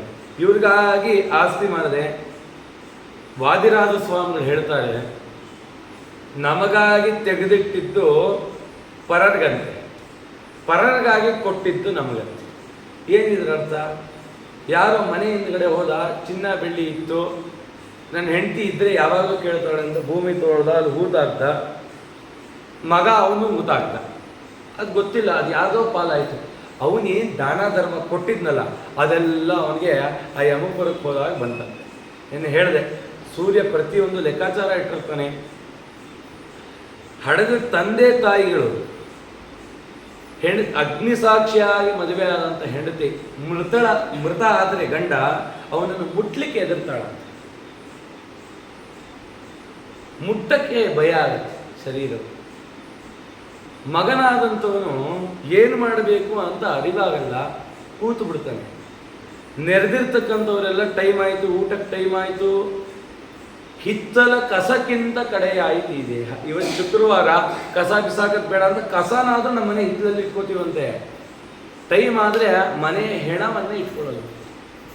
ಇಷ್ಟೇನಪ್ಪ, ಈ ದೇಹಕ್ಕಾಗಿ ಇಷ್ಟು ಮೋಹ ಪಟ್ಟಲ್ಲ, ದಗ್ಗವಾಗತ್ತೆ. ಎಷ್ಟು ಪೌಡ್ರ್ ಹಾಕಿದ್ವಿ, ಫೇರ್ ಅಂಡ್ ಲವ್ಲಿ ಹಾಕಿದ್ವಿ, ಆ ಸೋಪ್ ಹಾಕಿದ್ವಿ, ಸೆಂಟ್ ಹಾಕಿದ್ವಿ, ಆ ಎಣ್ಣೆ ಈ ಎಣ್ಣೆ ತಲೆ ಬಾಚಿದ್ವಿ, ಒಂದು ಕ್ಷಣಕ್ಕೆ ಅಗ್ನಿಗೆ ಆಹುತಿ ಆಯ್ತಲ್ಲ. ಎಲ್ಲಿ ಹೋಯ್ತು ನಿನ್ನ ಸೌಂದರ್ಯ ಅಂತ ಯಮದೇವರು ಕೇಳ್ತಾರೆ. ಗೋಪೀಚನ್ನ ಮನೆಯಿಂದ ಹೊರಗಡೆ ಹೋಗಬೇಕು, ಅವನು ಇವನು ಆಡ್ಕೋತಾನೆ ಅಂತ ಅಳಿಸ್ಕೊಂಡು ಪೌಡ್ರ್ ಹಾಕ್ಕೊಂಡು ಹೋದೆ. ಇಲ್ಲಿಗೆ ಏನು ತಂದಿದ್ಯಾ? ಆ ಪೌಡ್ರು ನಿನ್ನ ದೇಹನ ಕಾಪಾಡ್ತಾ ಅಥವಾ ಈ ವಿಷ್ಣು ಲಾಂಛನ ಕಾಪಾಡ್ತಾ ಅಲ್ವಾ? ನಾರಾಯಣ ನಮಸ್ತೆಸ್ತು ನಾಮ ಮುದ್ರಾಂಕಿತಂ ನರಂ ದೃಷ್ಟೈವ ಲಭತೆ ಮುಕ್ತಿಂ ಚಾಂಡಾಲೋ ಬ್ರಹ್ಮಘಾತಕ. ನಾರಾಯಣ ಮುದ್ರ ಧಾರಣೆ ಮಾಡ್ತೀವಲ್ಲ, ಯಾರು ಗೋಪಿಚಂದ್ರನ ಧಾರಣೆ ಮಾಡ್ತಾರಲ್ಲ, ಮಾಡದಿರೋನು ಗೋಪಿಚಂದ್ರನ ಧಾರಣೆ ಮಾಡಿದವನ್ನ ನೋಡಿದ್ರೆ ಚಾಂಡಾಲ ಜನ್ಮ ಹೋಗುತ್ತೆ ಅಂತಿದ್ದೀರಿ. ಹಚ್ಕೊಂಡ್ರೆ ಅಲ್ಲ, ಹಚ್ಕೊಂಡಿರೋನ್ನ ನೋಡಿದ್ರೆ, ಇನ್ನು ಹಚ್ಕೊಂಡು ಆ ಮುದ್ರೆಯನ್ನು ಕ್ರಮಬದ್ಧವಾಗಿ ಶ್ರೀಮದಾಚಾರ್ಯ ಸಿದ್ಧಾಂತವನ್ನು ಅನುಸರಣೆ ಮಾಡ್ತಾ ಬದುಕೋವನಿಗೆ ಅವನಿಗೆ ಆ ಯಮದೇವರು ಕೂಡಿಸಿ ಪಾದ ತೊಳಿತಾರೆ. ಇಂಥ ವೈಷ್ಣವ ನಮ್ಮ ಯಮಪುರಕ್ಕೆ ಬಂದಿದೆಯಲ್ಲ, ಇಲ್ಲಿ ಬರೋ ಪಾಪಿಗಳು ನಿನ್ನ ಪಾದೋದಕವನ್ನ ಇಡೀ ಯಮಪುರಕ್ಕೆ ಪ್ರೋಕ್ಷಣೆ ಮಾಡ್ತೀನಿ, ಇದೇ ಈ ಯಮಪುರಕ್ಕೆ ಶುದ್ಧಿ ಅಂತ ಹೇಳ್ತಾರೆ. ಅಷ್ಟು ಮಹಾತ್ಮ ವೈಷ್ಣವರಿಗೆ. ಮಾಡ್ದ ಕೆಲ್ಸಕ್ಕೆ ಹೋಗ್ಬೇಕು, ಅಲ್ಲಿ ಆಡ್ಕೋತಾರೆ ಅಂತ ಅಳಿಸ್ಕೊಂಡು ಅಲ್ವಾ? ಎದ್ದೇಳಪ್ಪ, ಯಾವ್ದು ನಿನ್ನ ಕೈ ಹಿಡಿಯುತ್ತೆ? ನಾರಾಯಣ ನಾಮ. ಅದಕ್ಕೆ ಮಾಧ್ವರು ವಿಷ್ಣು ತೀರ್ಥರು ಅಂತ್ಯಕಾಲ ಪ್ರಾರ್ಥನಾ ಸ್ತೋತ್ರ ಅಂತ ಮಾಡುವುದು. ಶ್ರೀವಾಸುದೇವ ಮಧುಸೂದನ ಕೈಟಬಾರಿ ಲಕ್ಷ್ಮೀಶ ಭಕ್ಷವಲ ವಾಹನ ವಾಮನೇತಿ ಶ್ರೀಕೃಷ್ಣ ಮನ್ಮರಣ ಕಾಲ ಉಪಾಗತೆ ತ್ವನ್ನಾಮ ಮಧ್ವಚನ ಗೋಚರ ಕಾಮಪೇತು. ಮರಣ ಕಾಲದಲ್ಲಿ ಕೃಷ್ಣ ನಿನ್ ಸ್ಮರಣೆ ಕೊಡಪ್ಪ, ಅಂತ್ಯಕಾಲ ಪ್ರಾರ್ಥನಾ ಸ್ತೋತ್ರ ಅಂತ ಮಾಡೋದು. ದೇವರೇ ಏನೇನೋ ಕೊಡಬೇಡಪ್ಪ, ಸ್ಮರಣೆ, ನಿನ್ ಸ್ಮರಣೆಯನ್ನು ಕೊಡಿ. ಯಾಕೆ? ಅವನ ಸ್ಮರಣೆ ಬಂದ್ರೇನೆ ಉದ್ಧಾರಕ್ಕೆ ಮಾರ್ಗ, ಇಲ್ದಿದ್ರೆ ಇಲ್ಲೇ ಬಿದ್ದು ಸಾಯ್ಬೇಕು ಅಂತ ಹೇಳ್ತಾ ಇದ್ದಾರೆ. ಬುತ್ತಿ ಕಟ್ಕೊಳ್ಳಪ್ಪ ಮನಜ. ಯಾವ್ದ್ಯಾವುದೋ ಟೂರ್ಗೆ ಹೋಗ್ಬೇಕು ಅಂತ ಏನೇನೋ ಸಂಗ್ರಹ ಮಾಡ್ಕೊಂಡೆ ಅಲ್ಲ, ಏನೇನೋ ತಗೊಂಡು ಹೋಗ್ತೀಯಲ್ಲ. ಅತ್ರ ದತ್ತಂ ಸುತೈ ಪೌತ್ರೈ ಸ್ನೇಹತ್ವಾ ಕೃಪಯಾ ತವ ಮಾಸಿಕಂ ಪಿಂಡಭಶ್ನಾತಿ ತಥಾ ಸೌರಪುರಿಂ ವ್ರಜೇತ್. ಎಲ್ಲ ನರಕಗಳಿಗೆ ಹೋಗ್ಬೇಕಾಗತ್ತಲ್ಲ, ಅಲ್ಲಿ ಹೇಳ್ತು ಅಗಿಷ್ಟಿಗೆ ದಾನ ಮಾಡು, ಕಂಬಳಿ ದಾನ ಮಾಡು, ತಮಗೆ ದಾನ ಮಾಡು. ಈ ಪುಣ್ಯವನ್ನ ಮಗ ಮಾಡ್ತಾನೋ ಬಿಡ್ತಾನೋ, ನೀನು ಮಾಡ್ಕೊಂಡಿದೀಯಾ? ನಾವಿರುವಾಗ ಮಾಡಬೇಕು, ಹೋದ್ಮೇಲೆ ಮಾಡೋದು ಅದು ಅವನ ಕರ್ತವ್ಯ ರೂಪ. ನಾವಿರುವಾಗ ಮಾಡಬೇಕಂತೆ. ನನ್ನ ಹತ್ರ ದುಡ್ಡಿಲ್ಲ, ನನ್ನ ಗಂಡ ಕೆಲ್ಸಕ್ಕೆ ಹೋಗ್ತಾನೆ, ಅವನೇನು ನನಗೆ ₹1 ಕೊಡಲ್ಲ, ನಾನೇನು ಮಾಡಲಿ? ಬ್ರಾಹ್ಮಣರಿಗೆ ಭೋಜನ ಮಾಡಿಸುವಂತಿದೆ, ನಾನೇನು ಮಾಡಲಿ? ಪ್ರತಿದಿನ ಅಡುಗೆ ಮಾಡ್ತಿರಲ್ಲ, ಒಂದು ಮುಷ್ಟಿ ಅಕ್ಕಿ ತೆಗೆದಿರಿ. ಯಾವತ್ತೋ ಒಂದಿನ ಯಾವ ಬ್ರಾಹ್ಮಣ ಕಾಣಿಸ್ತಾನ ಕೃಷ್ಣಾರ್ಪಣೆ, ಅವನು ಊಟ ಮಾಡಿದ್ರೆ ನಿಮ್ಮ 10 ತಲೆಮಾರಿಗೆ ದಾರಿದ್ರ್ಯ ಬರಲ್ಲ. ಬ್ರಾಹ್ಮಣನ ಶಕ್ತಿ ಎಷ್ಟಿದೆ! ವಿಪ್ರವಾಕ್ಯೋ ಜನಾರ್ದನ.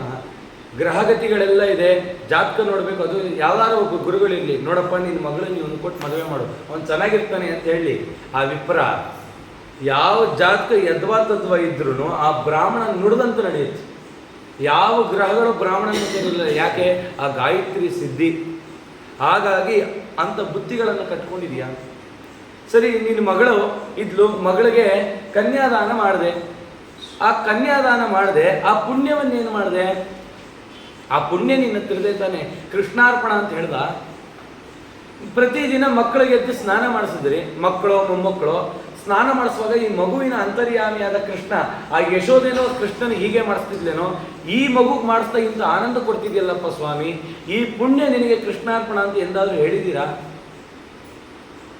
ದಾನ ಮಾಡ್ಲಿಕ್ಕಾಗಲಿಲ್ಲ, ಕಣ ಕಣದಲ್ಲಿ ದೇವರನ್ನ ಚಿಂತನೆ ಮಾಡಿದ್ರ? ಊಟಕ್ಕೆ ಕೂತಿದ್ದ ಬ್ರಾಹ್ಮಣ, ಏನೂ ಇಲ್ಲ, ಸೆರಗು ತಗೊಂಡು ಬೀಸಿದ್ರೆ ನಿನ್ನ ಗಂಡನಿಗೆ ಬೀಸ್ದ, ಅವನಿಗೆ ತಂಪು ಮಾಡ್ದ, ಹಿತವಾಗಿ ಊಟಕ್ಕೆ ಹಾಕ್ದ. ಊಟಕ್ಕೆ ಹಾಕೋದಿದೆಯಲ್ಲ, ಅದು ಮಹಾಪುಣ್ಯಕರವಾದ. ಈ ಗಾಂಧಾರಿ ಮತ್ತೆ ಧೃತರಾಷ್ಟ್ರ ಇಬ್ಬರು ಇದ್ರು, ಪಾಂಡವರು ಇವರು ಕೌರವರೆಲ್ಲ ಸತ್ತೋದ್ರಲ್ಲ. ಆಗ ಎಲ್ಲರೂ ದೊಡ್ಡವರೆಲ್ಲ ಸೇರಿ ಹೇಳ್ತಾರೆ, ನೋಡಪ್ಪ ನಿಮ್ಮ ದೊಡ್ಡಪ್ಪ ದೊಡ್ಡಮ್ಮನ್ನ ಪಾಂಡವರೇ ನೀವೇ ಕರ್ಕೊಂಡು ನಿಮ್ಮ ಮನೇಲಿ ಸಾಕ್ಬೇಕು. ಆಯಿತು ಅಂತ ಭೀಮಸೇನರು ಫಸ್ಟ್ ಬಂದರು. ನಾನು ನಮ್ಮ ದೊಡ್ಡಪ್ಪ ದೊಡ್ಡಮ್ಮನ್ನ ನಾನು ಚೆನ್ನಾಗಿ ನೋಡ್ಕೊತೀನಿ. ಮನೆಗೆ ಕರ್ಕೊಂಡು ಹೋದ್ರು. ಎಷ್ಟು ಚೆನ್ನಾಗಿ ನೋಡ್ಕೊಂಡ್ರು ಅಂತಂದರೆ, ಸ್ನಾನಕ್ಕೆ ಬಿಸಿನೀರು ರೆಡಿ ಮಾಡಿಟ್ರು, ಅವ್ರು ಪ್ರತಿದಿನ ಉಟ್ಕೊಳ್ಳೋಕೆ ರೇಷ್ಮೆ ವಸ್ತ್ರ, ಒಳ್ಳೆ ಬಂಗಾರದ ಒಡವೆ, ಇಷ್ಟೆಲ್ಲ ಕೊಟ್ಟರು, ಒಳ್ಳೆ ಸುಗಂಧ ಕೊಟ್ಟರು, ಎಲ್ಲ ಕೊಟ್ಟರು.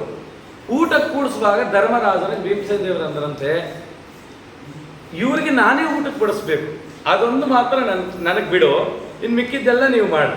ಅರ್ಜುನ ನೀನು ಮಾಡು, ನಕುಲ ಸಹ ನೀವೆಲ್ಲ ಏನು ಬೇಕಾದ್ರೆ ಸೇವೆ ಮಾಡಿ, ಊಟಕ್ಕೆ ಬಡಿಸೋದು ಮಾತ್ರ ನನ್ನ ಡಿಪಾರ್ಟ್ಮೆಂಟ್. ಅವರಿಬ್ಬರನ್ನ ಕೂಡಿಸೋದಂತೆ, ಊಟಕ್ಕೆ ಬಡಿಸ್ಬೇಕು. ಪಂಚಭಕ್ಷ ಪರಮಾನ್ನ. ಎಷ್ಟು ರುಚಿ ಅಂತಂದ್ರೆ ಇವತ್ತು ಆ ಬಿಸಿಬೇಳೆಬಾತ್ ಕೈಯಲ್ಲಿ ಮುಟ್ಟಿ ತಗೊಂಡಿರೋ ಪರಿಮಳ ನಾಳೆವರೆಗೂ ಬರಬೇಕು, ಅಷ್ಟು ಚೆನ್ನಾಗಿದೆಯಂತ ಅಡುಗೆ. ಭೀಮಸೇನ ದೇವರ ಅಡುಗೆ ಬಡಿಸಿ ಅವರೊಂದು ಮುರ್ಕೊಂಡು ಬಾಯಲ್ಲಿ ಇಟ್ಕೋಬೇಕು. ದೊಡಮ್ಮ, ಈ ಕೈಯಲ್ಲಿ ನಿನ್ನ ಮಗ ದುರ್ಯೋಧನ ಹೊಡೆದೆ ನೋಡು, ರಕ್ತ ಚುಮ್ತು, ಏನು ಹಾಕ್ಲಿ ಸ್ವೀಟು ಅಂತ ಕೇಳೋದು. ಹೇಗೆ ಊಟ ಮಾಡಬೇಕು ಅಲ್ವಾ?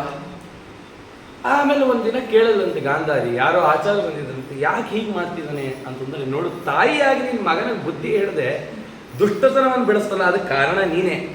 ಆ ದುಷ್ಟತನಕ್ಕೆ ಬೇರೆ ನೀನು, ಅದಕ್ಕೆ ಬೇರ್ಗೆನೆ ಬೆಂಕಿ ಹಾಕಬೇಕು, ಮರ ಸುಡಬೇಕು ಅಂತ, ಅದಕ್ಕೆ ನೀನು ಹಿಂಗೆ ಮಾಡ್ತಿದ್ದ. ಆದರೆ ಮನೆಗೆ ಬಂದವರು ನಾವು ಹಾಗೆ ಮಾಡೋದಲ್ಲ. ಭೀಮಸೇನ ದೇವರು ಹೇಳ್ಕೊಡಿದ್ದಾರೆ, ಎಷ್ಟು ಪ್ರೀತಿಯಿಂದ ಬಡಿಸ್ಬೇಕು ಅಂತಂದರೆ, ಅವನೇನಾದ್ರು ಊಟದಲ್ಲಿ ತೃಪ್ತನಾದ ಅಂತ ಅಂದ್ಕೊಳ್ಳಿ, 7 ತಲೆಮಾರು, ನಾವು ಮಾಡೋದು 3 ತಲೆಮಾರಿಗೆ ಮಾತ್ರ ಶ್ರಾದ್ದ, 7 ತಲೆಮಾರು ಪಿತೃಗಳು ಬಂದು ನಿನಗೆ ಒಳ್ಳೇದಾಗಲಿ ಅಂತ ಆಶೀರ್ವಾದ ಮಾಡಿ ಹೋಗ್ತಾರಪ್ಪ. ಅಷ್ಟಿದೆ. ಆ ಪುಣ್ಯ ಸಂಪಾದನೆ ಬುದ್ಧಿ ಏನಾದ್ರು ತಂದಿದೆಯಾ? ಯಾವ ಪುಣ್ಯ ತಂದಿದೆಯಾ ಹೇಳು? ಭೂಲೋಕಕ್ಕೆ ಕಳಿಸ್ದೆ, ಏನು ಪುಣ್ಯ ತಂದಿದ್ಯಾ? ಏನು ಸಾಧನೆ ಮಾಡಿದೆಯಾ ಹೇಳು? 10 ಗಾಯತ್ರಿ ಮಂತ್ರ, ಬ್ರಾಹ್ಮಣ್ಯ ಹಾಳಾಗಬಾರ್ದು ಅಂತ 10 ಗಾಯತ್ರಿ ಹೇಳದೇ ಇದ್ರೆ ಬ್ರಾಹ್ಮಣ್ಯ ನಾಶ ಅಲ್ವಾ? ಹಾಗಾಗಿ 10 ಗಾಯತ್ರಿ ಅಷ್ಟೇ ಜೀವನದಲ್ಲಿ. 1000 ಮಾಡ್ಲಿಕ್ಕೆ ಪ್ರಯತ್ನ ಸಂಕಲ್ಪ ಆದ್ರೂ ಮಾಡ್ದ. ಒಂದು ದಿನನಾದರೂ ಶ್ರೀಮದ್ ಆಚಾರ್ಯ ಹೇಳಿದ್ರು 3 ಹೊತ್ತು ಸಂಧ್ಯಾವನೆ ಮಾಡಬೇಕು, ಒಂದೊಂದು ಹೊತ್ತಿಗೆ 1000 ಮಾಡಬೇಕು, 1000 ಗಾಯತ್ರಿ. ಯಾರೋ ಕೇಳಿದ್ರು ಮಧ್ವಾಚಾರ್ಯ, ಸ್ವಾಮಿ ಯಾಕೆ 1000ನೇ? ನಾನು 10,000 ಮಾಡ್ತೀನಿ ಒಂದೇ ಹೊತ್ತಿಗೆ. 10,000 ಮಾಡೋದು ತಪ್ಪು, ನಾ ಹೇಳಿರೋದು 1000 ಅಷ್ಟೇ ಮಾಡೋದು. ಒಂದು ದಿನಕ್ಕೆ 3,000 ಗಾಯತ್ರಿ ಮಂತ್ರ ಜಪ ಮಾಡಬೇಕು. ಒಂದು ಗಾಯತ್ರಿ ಮಂತ್ರದಲ್ಲಿ 24 ಅಕ್ಷರ. 1,000 ಸತಿ ಗಾಯತ್ರಿ ಮಂತ್ರ ಜಪ ಮಾಡಿದ್ರೆ ಎಷ್ಟು ಅಕ್ಷರ ಆಯಿತು? 72,000 ಸತಿ ಆ ಅಕ್ಷರ ಬಂತು. ನಮ್ಮ ದೇಹದಲ್ಲಿರೋದು 72,000 ನರನಾಡಿಗಳು ಆಕ್ಟಿವ್ ಆಯಿತು. ಮಧ್ಯಾಹ್ನ ಕಾಲಕ್ಕೆ ಮತ್ತೆ ಸಂಧ್ಯಾವನೆ ಮಾಡಿದ್ವಿ, ಅಲ್ಲಿ ಆಕ್ಟಿವ್ ಆಯಿತು. ಮತ್ತು ಸಾಯಂಕಾಲ ಮಾಡಿದ್ವಿ, ಆಕ್ಟಿವ್ ಆಯಿತು. ಮತ್ತೆ 1000 ಗಾಯತ್ರಿಗೆ 3,000 ನಾರಾಯಣ ಮಂತ್ರ, 4,000 ಕೃಷ್ಣ ಮಂತ್ರ. ಇಷ್ಟೆಲ್ಲ ಯಾವಾಗ ಮಾಡ್ತೀವೋ ನಮ್ಮ ದೇಹದ ಕಣಕಣದಲ್ಲಿ ಸ್ವಾಮಿ ಜಾಗೃತನಾಗ್ತಾನೆ. ನಮ್ಮ ದೇಹದ ಕಣಕಣದಲ್ಲಿ ಯಾರು ಜಾಗೃತರಾಗಿದ್ದಾರೆ ಅಂದರೆ, ಕಲಿಯ ಪ್ರಭಾವ, ಕಲಿಯ ಕುಟುಂಬದವರೆಲ್ಲ ಸೇರ್ಕೊಂಡ್ಬಿಟ್ಟಿದ್ದಾರೆ. ಅದಕ್ಕೆ ಕೂತು ಹೇಳೋಕ್ಕಾಗಲ್ಲ, ಯಾಕಂದರೆ ಎಲ್ಲ ಗಂಟುಗಳಲ್ಲಿ ಕೂತ್ಬಿಟ್ಟಿದ್ದಾರೆ. ಆ ಬುದ್ಧಿ ತಂದಿದೆಯಾ? ಯಾವ ಪುಣ್ಯ ತಂದಿದೆಯಾ ಹೇಳು ಅಂದಾಗ ಏನೂ ಇಲ್ಲ ಅಂತ ಕೈ ತೋರಿಸ್ತಾನೆ. ಆಗ ವಿಧ ವಿಧವಾಗಿರ್ತಕ್ಕಂಥ ನರಕಗಳನ್ನು ಅನುಭವಿಸಬೇಕು. ಅದಾದಮೇಲೆ ಶೀತಾಡ್ಯ ನರಕ ಇವೆಲ್ಲ ವರ್ಣನೆ ಮಾಡ್ತಾರೆ. ಸರಿ, 3 ದಿನದಿಂದ ಬರೀ ನರಕ ನರಕ ನರಕ ಅಂತ ಹೇಳ್ತಾ ಇದ್ದೀರಾ, ಪುಣ್ಯವಾಗಿರುವಂಥದ್ದೇನು ಇಲ್ವೇ ಇಲ್ವಾ ಅಂತ ಹೇಳಿದ್ರೆ ಅದಕ್ಕೆ ವರ್ಣನೆ ಮಾಡ್ತಾ ಇದ್ದಾರೆ. ಧರ್ಮರಾಜಪುರೇ ಸಂತಿ ಚತುರ್ದ್ವಾರಾಣಿ ಕೇಚರ. ಅದಕ್ಕೆ ಧರ್ಮರಾಜಪುರ, ಅಲ್ಲಿ ಅಧರ್ಮ ಅನ್ನೋದಿಲ್ಲಪ್ಪ. ತತ್ರಾಯಾಮ್ ದಕ್ಷಿಣ ದ್ವಾರ ಮಾರ್ಗಸ್ಥೆ ಪರಿಕೀರ್ತಿತಾ. ಇಷ್ಟೆಲ್ಲ ವಿಚಾರ ಹೇಳ್ತಿರೋರು ದಕ್ಷಿಣ ಮಾರ್ಗದಲ್ಲಿ ಹೋಗೋರು ಮಾತ್ರ. 4 ದ್ವಾರ ಇದೆ, 4 ದ್ವಾರದ ವಿವರಣೆಯನ್ನು ಮಾಡ್ತಾ ಇದ್ದಾರೆ. ಯಮಪುರ 1,00,000 ಯೋಜನ ವಿಸ್ತೀರ್ಣವಾಗಿರ್ತಕ್ಕಂಥದ್ದು, ಚತುರಸ್ರ ಆಕಾರವಾಗಿರ್ತಕ್ಕಂಥದ್ದು, 4 ದ್ವಾರಗಳಿಂದ ಶೋಭಾಯಮಾನವಾಗಿದೆ ಅಂತ ಯಮಪಟ್ಟಣ. ಆ ಯಮಪಟ್ಟಣಕ್ಕೆ ಸಂಯಮಿನೀಪುರ ಅಂತ ಹೆಸರು ಬಂದಿದೆ. ಯಾರ್ಯಾರು ಪೂರ್ವದ್ವಾರದಲ್ಲಿ ಸಂಚಾರ ಮಾಡ್ತಾರೋ ಅವರಿಗೆಲ್ಲ ಯಾವ ರೀತಿ ಇರುತ್ತೆ ಯಮಪುರ? ಚಿಂತನೆ ಮಾಡಿದ್ವಿ. ಸೌರ್ಯಪುರ, ಕ್ರೂರಪುರ, ಕ್ರೌಂಚಪುರ, ಅನೇಕ ವಿಧವಾದ ನರಕಗಳೆಲ್ಲ ಬರುತ್ತೆ. ಅದೆಲ್ಲ ಯಾರಿಗೆ ಬರುತ್ತೆ? ದಕ್ಷಿಣ ಮಾರ್ಗದಲ್ಲಿ ಹೋಗೋರಿಗೆ ಬರುತ್ತೆ. ಮತ್ತು ಉತ್ತಮ ಮಾರ್ಗದಲ್ಲಿ ಹೋಗೋರಿಗೆ ಯಾವ ರೀತಿ ಇದೆ ಅಂತ ಹೇಳುವಾಗ ಹೇಳ್ತಾ ಇದ್ದಾರೆ. ಪೂರ್ವದ್ವಾರ ತುಂಬ ಶುಭವಾಗಿದ್ದಂಥದ್ದು. ಅಲ್ಲಿ 100 ಧ್ವಜಗಳಿದೆಯಂತೆ. ಆ ದ್ವಾರದಲ್ಲಿ ಸಂಚಾರ ಮಾಡತಕ್ಕಂಥವ್ರಿಗೆ ಅಲಂಕಾರವಾಗಿರ್ತಕ್ಕಂಥ ತೋರಣಗಳು, ವಜ್ರದ ನೆಲ, ಇಂದ್ರನೀಲ ಮಣಿಗಳಿಂದ ತುಂಬಿದೆ. ಗಂಧರ್ವ ಅಪ್ಸರೆಯರು ಗೀತವನ್ನ, ನಾಟ್ಯವನ್ನ ಮಾಡ್ತಾ ರಂಜಿಸ್ತಾ ಕರ್ಕೊಂಡು ಹೋಗ್ತಾರಂತೆ. ಯಾರ್ಯಾರು ಇಲ್ಲಿ ಹೋಗೋದು? ನಾವು ಹೋಗೋಣ ಒಂದು ಬಸ್ ಮಾಡಿಕೊಂಡು ಅಂತಂದರೆ, ಯಾರು ದೇವ ಋಷಿಗಳಿದ್ದಾರೆ, ಯೋಗಿಗಳಿದ್ದಾರೆ, ಗಂಧರ್ವರಿದ್ದಾರೆ, ವಿದ್ಯಾಧರರಿದ್ದಾರೆ, ಅವರೆಲ್ಲರೂ ಕೂಡ ಪೂರ್ವದ್ವಾರದಲ್ಲಿ ಹೋಗ್ತಾರೆ. ಉತ್ತರ ದ್ವಾರ ಇದೆ. ಯಾರ ಮರಣ ಕಾಲದಲ್ಲಿ ಗೊತ್ತೋ ಗೊತ್ತಿಲ್ಲದೇನೋ ಘಂಟಾನಾದ ಕೇಳಿಸುತ್ತಂತೆ ಆ ಮೃತನಾದಂಥವನು. ಆ ಘಂಟಾನಾದ ಕೇಳಿಸ್ತಂಥವನು ಉತ್ತರ ದ್ವಾರದಲ್ಲಿ ಹೋಗ್ತಾನಂತೆ. ಉತ್ತರ ದ್ವಾರದಲ್ಲಿ ಗಂಟೆ ಬಾರಿಸ್ತಿರ್ತಾರಂತೆ. ದೇವಗಂಧರ್ವರು ಚಾಮರವನ್ನು ಬೀಸಿ ಅವನನ್ನು ಸ್ವಾಗತ ಮಾಡ್ತಾರಂತೆ. ಪೂರ್ಣಕುಂಭವನ್ನು ಹಿಡಿದು ಸ್ವಾಗತ ಮಾಡ್ತಾರಂತೆ. ಗಂಧರ್ವರು ವೀಣೆಯನ್ನ, ವೇಣುಗಾನವನ್ನ, ಗೀತಾ ಮಂಗಳಗಳನ್ನ, ನಾದಗಳನ್ನ, ಋಗ್ವೇದ ಸಾಮವೇದಗಳನ್ನ ಹೇಳ್ತಾ ಕರ್ಕೊಂಡು ಹೋಗ್ತಾರಂತೆ. ಇಲ್ಲಿ ಯಾರ್ಯಾರು ಹೋಗ್ತಾರೆ ಅಂತಂದ್ರೆ, ಯಾರು ಧರ್ಮಜ್ಞರಿದ್ದಾರೆ, ಸತ್ಯವಂತರಿದ್ದಾರೆ, ಬೇಸಿಗೆಗಾಲದಲ್ಲಿ ಜಲದಾನ ಮಾಡಿರ್ತಾರೆ, ಚಳಿಗಾಲದಲ್ಲಿ ಬಿಸಿನೀರಿಂದ ಬ್ರಾಹ್ಮಣರ ಕಾಲನ್ನು ತೊಳೆದಿರ್ತಾರೆ, ಅಗ್ಗಿಷ್ಟಿಗೆ ದಾನವನ್ನು ಮಾಡಿರ್ತಾರೆ, ಯಾರು ದಾನವನ್ನ ಪಾತ್ರರಿಗೆ ಕೊಟ್ಟಿರ್ತಾರೆ, ಪ್ರಿಯವಾದ ಹಿತನುಡಿಗಳನ್ನು ಆಡಿರ್ತಾರೆ, ಊಟ ಕೂತಾಗ ಗಾಳಿಯನ್ನು ಬೀಸ್ತಾರೆ, ದೇವ ಅತಿಥಿಗಳ ಪೂಜೆಯನ್ನು ಮಾಡ್ತಾರೆ, ಇವರೆಲ್ಲ ಯಾರು ಈ ಕಾರ್ಯಗಳನ್ನು ಮಾಡ್ತಾರೋ ಅವರೆಲ್ಲ ಉತ್ತರ ಮಾರ್ಗದಲ್ಲಿ ಸಂಚಾರ ಮಾಡ್ತಾರಪ್ಪ. ಪಶ್ಚಿಮ ಮಾರ್ಗನೂ ಇದೆ. ಪಶ್ಚಿಮ ದ್ವಾರ ರತ್ನಮಯವಾದಂಥ ಆ ಪಟ್ಟಣ, ರತ್ನಗಳಿಂದ ಮಾಡಿದಂಥ ಮೆಟ್ಟಲುಗಳಂತೆ, ಮಣಿಗಳಿಂದ ಮಾಡಿದಂಥ ಸರಗಳನ್ನು ಹಾಕ್ತಾರೆ. ಬೇರಿ, ಮೃದಂಗ, ಶಂಖ, ಕಹಳೆಗಳ ನಾದಗಳು ಮೊಳಗತ್ತೆ. ಇಲ್ಲೆಲ್ಲ ಯಾರು ಹೋಗ್ತಾರೆ ಅಂತಂದರೆ, ಯಾರು ಪಂಚಾಗ್ನಿ ತಪಸ್ಸನ್ನು ಮಾಡಿರ್ತಾರೆ. ನಾನು ನಿನ್ನೆ ಹೇಳಿದೆ, ಬ್ರಾಹ್ಮಣನಲ್ಲಿ 5 ಅಗ್ನಿ ಇರುತ್ತಲ್ಲ, ಆ 5 ಅಗ್ನಿಯನ್ನು ಉಪಾಸನೆ ಮಾಡಬೇಕು. ಹಸ್ತದಲ್ಲಿ 5 ತೀರ್ಥಗಳು, ಇದು ದೇವತಾ ತೀರ್ಥ, ಪಿತೃತೀರ್ಥ, ಬ್ರಾಹ್ಮಿ ತೀರ್ಥ, ಋಷಿ ತೀರ್ಥ, ಅಗ್ನಿ ತೀರ್ಥಗಳನ್ನು ಯಾರು ಉಪಾಸನೆ ಮಾಡಿರ್ತಾರೆ, ಪಂಚಾಗ್ನಿ ತಪಸ್ಸನ್ನು ಯಾರು ಮಾಡಿರ್ತಾರೆ, ತೀರ್ಥ ಸ್ನಾನಗಳನ್ನು ಮಾಡಿರ್ತಾರೆ, ಅವರೆಲ್ಲರೂ ಕೂಡ ಮನೆಗೆ ಗೋಸೇವೆ ಯಾರು ಮಾಡಿರ್ತಾರೆ, ಬ್ರಾಹ್ಮಣರಿಗಾಗಿ ಅಂತ ಏನಾದ್ರು ತೆಗೆದಿರ್ತಾರೆ. ಕೆಲವೊಬ್ಬರು ಸ್ವಭಾವ ತಾವೇನು ತಗೊಂಡ್ರು ಕೂಡ ತಮಗಾಗಿ ಮಾತ್ರ ತಗೊಳ್ಳಲ್ಲ. ಯಾರೋ ಒಬ್ಬರಿದ್ದಾರೆ, ಅವ್ರಿಗೆ ಕೊಡಬೇಕು ಅಂತ ತಗೋತಾರೆ. ನಿಮಗೆಲ್ಲ ಗೊತ್ತಿರ್ಬೋದು, ಸುಮ್ಮನೆ ಹೇಳ್ತೀನಿ. ರಾಘಣ್ಣ ಅವರೊಂದು ಬ್ಯಾಗ್ ತಗೊಳ್ಳಿ, ಅವ್ರು ಅನ್ಕೋತಾರೆ ನಮ್ಮ ಬದಲಾವಣೆ ಅವ್ರು ಬರ್ತಾರಲ್ಲ ಅವ್ರಿಗೂ ಒಂದು ತಗೋಣ, ಅಥವಾ ಯಾರಿಗೋ ಒಂದು ತಗೊಳ್ಳೋಣ. ನಮಗೆ ಬರಲ್ಲ ರೀ ಅದು ಎಲ್ಲಿಂದ, ಅದಕ್ಕೆ ಹೇಳೋದು ಅಂತ. ಅದು ಸುಗುಣ. ಎಷ್ಟೋ ಜನ ಇರ್ತಾರೆ, ಹಣ್ಣು ತಗೋತಾರೆ, ಒಬ್ಬರು ಆಚಾರ್ಯ ಇದ್ದಾರಪ್ಪ ಅವ್ರಿಗೆ ತಗೊಳ್ಳೋಣ, ಅಥವಾ ಯಾರೋ ಒಬ್ಬರು ಹಿರಿಯರಿದ್ದಾರಪ್ಪ ಅವ್ರಿಗೆ ತಗೊಳ್ಳೋಣ ಅನ್ನೋ ಒಂದು ಮನಸ್ಸು ಬರುತ್ತಲ್ಲ. ಅವರೆಲ್ಲ ಉತ್ತಮ ಮಾರ್ಗದಲ್ಲಿ ಈ ಪಶ್ಚಿಮ ಮಾರ್ಗದಲ್ಲಿ ಹೋಗ್ತಾರೆ. ದಕ್ಷಿಣ ದ್ವಾರದಲ್ಲಿ ಹೋಗುವವರಿಗೆ ಆಹಾಕಾರಯುಕ್ತವಾದದ್ದು. ಆ ಮರಣ ಶತವೃಶ್ಚಿಕ ಆ ಕೀಟ ಕಚ್ಚದಂತಾಗತ್ತೆ, ಕತ್ತಲಿಂದ ಕೂಡಿರುತ್ತೆ, ಚೂಪಾದ ಕೊಂಬುಗಳಿಂದ ಯುಕ್ತವಾದ ಪ್ರಾಣಿಗಳು ಬಂದು ಗುಮ್ಮತ್ವೆ. ಚೇಳು, ಸರ್ಪ, ವಜ್ರಕೀಟ ಅಂತ. ಈ ವಜ್ರಕೀಟದಲ್ಲಿ ಬ್ರಹ್ಮದೇವರ ಸನ್ನಿಧಾನ ಅಂತ. ಈ ಸಾಲಿಗ್ರಾಮವನ್ನು ನಿರ್ಮಾಣ ಮಾಡುತ್ತಲ್ಲ, ಅದು ವಜ್ರಕೀಟನೇ ಮಾಡೋದು. 12 ಸಾಲಿಗ್ರಾಮ ಇದ್ದರೆ ಒಂದು ಕ್ಷೇತ್ರ ಅಂತ ಕರೀತಾರೆ. ದಂಡಕಿ ನದಿಲಿ ಕೋಟ್ಯ ಅಂತ ಸಾಲಿಗ್ರಾಮ ಇದೆ, ಅದನ್ನ ಯಾಕೆ ಕ್ಷೇತ್ರ ಅಂತ ಕರೀಲಿಲ್ಲ? ಸಾಲಿಗ್ರಾಮ ಇದ್ರೆ ಕ್ಷೇತ್ರ ಅಲ್ಲ, ಎಲ್ಲಿ ಪ್ರತಿನಿತ್ಯ ಸಾಲಿಗ್ರಾಮ ಉಪಾಸನೆ ಆಗತ್ತೆ ಅದು ಕ್ಷೇತ್ರ. ಹಾಗಾಗಿ ಆ ಶಿಲೆ ಒಳಗಡೆ ಬಂಗಾರ ಇರುತ್ತಂತೆ. ಆ ಬಂಗಾರವನ್ನು ತಿನ್ನಲಿಕ್ಕೆ ಆ ಬ್ರಹ್ಮದೇವರ ಸನ್ನಿಧಾನ ಇರುವಂಥ ವಜ್ರಕೀಟ ಕಲ್ಲನ್ನೇ ಕೊರಿಯುತ್ತೆ. ವಾದಿರಾಜ ಸ್ವಾಮಿಗಳು ದಂಡಕಿ ನದಿಗೆ ಹೋದ್ರು. ಅವರು ಸಾಲಿಗ್ರಾಮ ತರಬೇಕು ಅಂತ ಅಪೇಕ್ಷೆ ಬಂತು. ಎಲ್ಲರೂ ಅಂದ್ರು, ವಾದಿರಾಜ ಸ್ವಾಮಿ ಹೋಗ್ಬಿಡಿ, ವಜ್ರಕೀಟ ಕಲ್ಲನ್ನೇ ಕೊರಿಯುತ್ತೆ, ನಿಮ್ಮನ್ನು ಕೊರಿದೇ ಇರುತ್ತಾ, ಏನಾರು ಮಾಡಲಿ ಅಂತ ಮುಳುಗಿ ಎದ್ರೆ ವಾದಿರಾಜರ ದೇಹಕ್ಕೆ 108 ಸಾಲಿಗ್ರಾಮ ಅಂಟ್ಕೊಂಡಿತ್ತಂತೆ.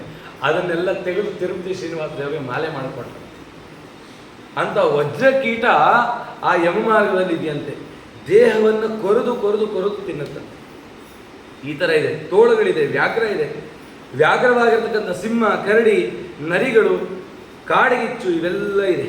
ನಾಯಿ ಇದೆಯಲ್ಲ, ಎಲ್ಲರೂ ಮನೆಯಲ್ಲಿ ನಾಯಿ ತಗೊಂಡು ಅದಕ್ಕೆ ಮುದ್ದು ಮಾಡಿ ಶನಿವಾರ ಸ್ನಾನನಂತೆ, ಅದಕ್ಕೊಂದು ಟೀ ಶರ್ಟ್ ಅಂತ ಎಲ್ಲ ಮಾಡ್ತಿರಲ್ಲ. ಈ ನಾಯಿ ಎಲ್ಲಿಂದ ಗೊತ್ತಾ?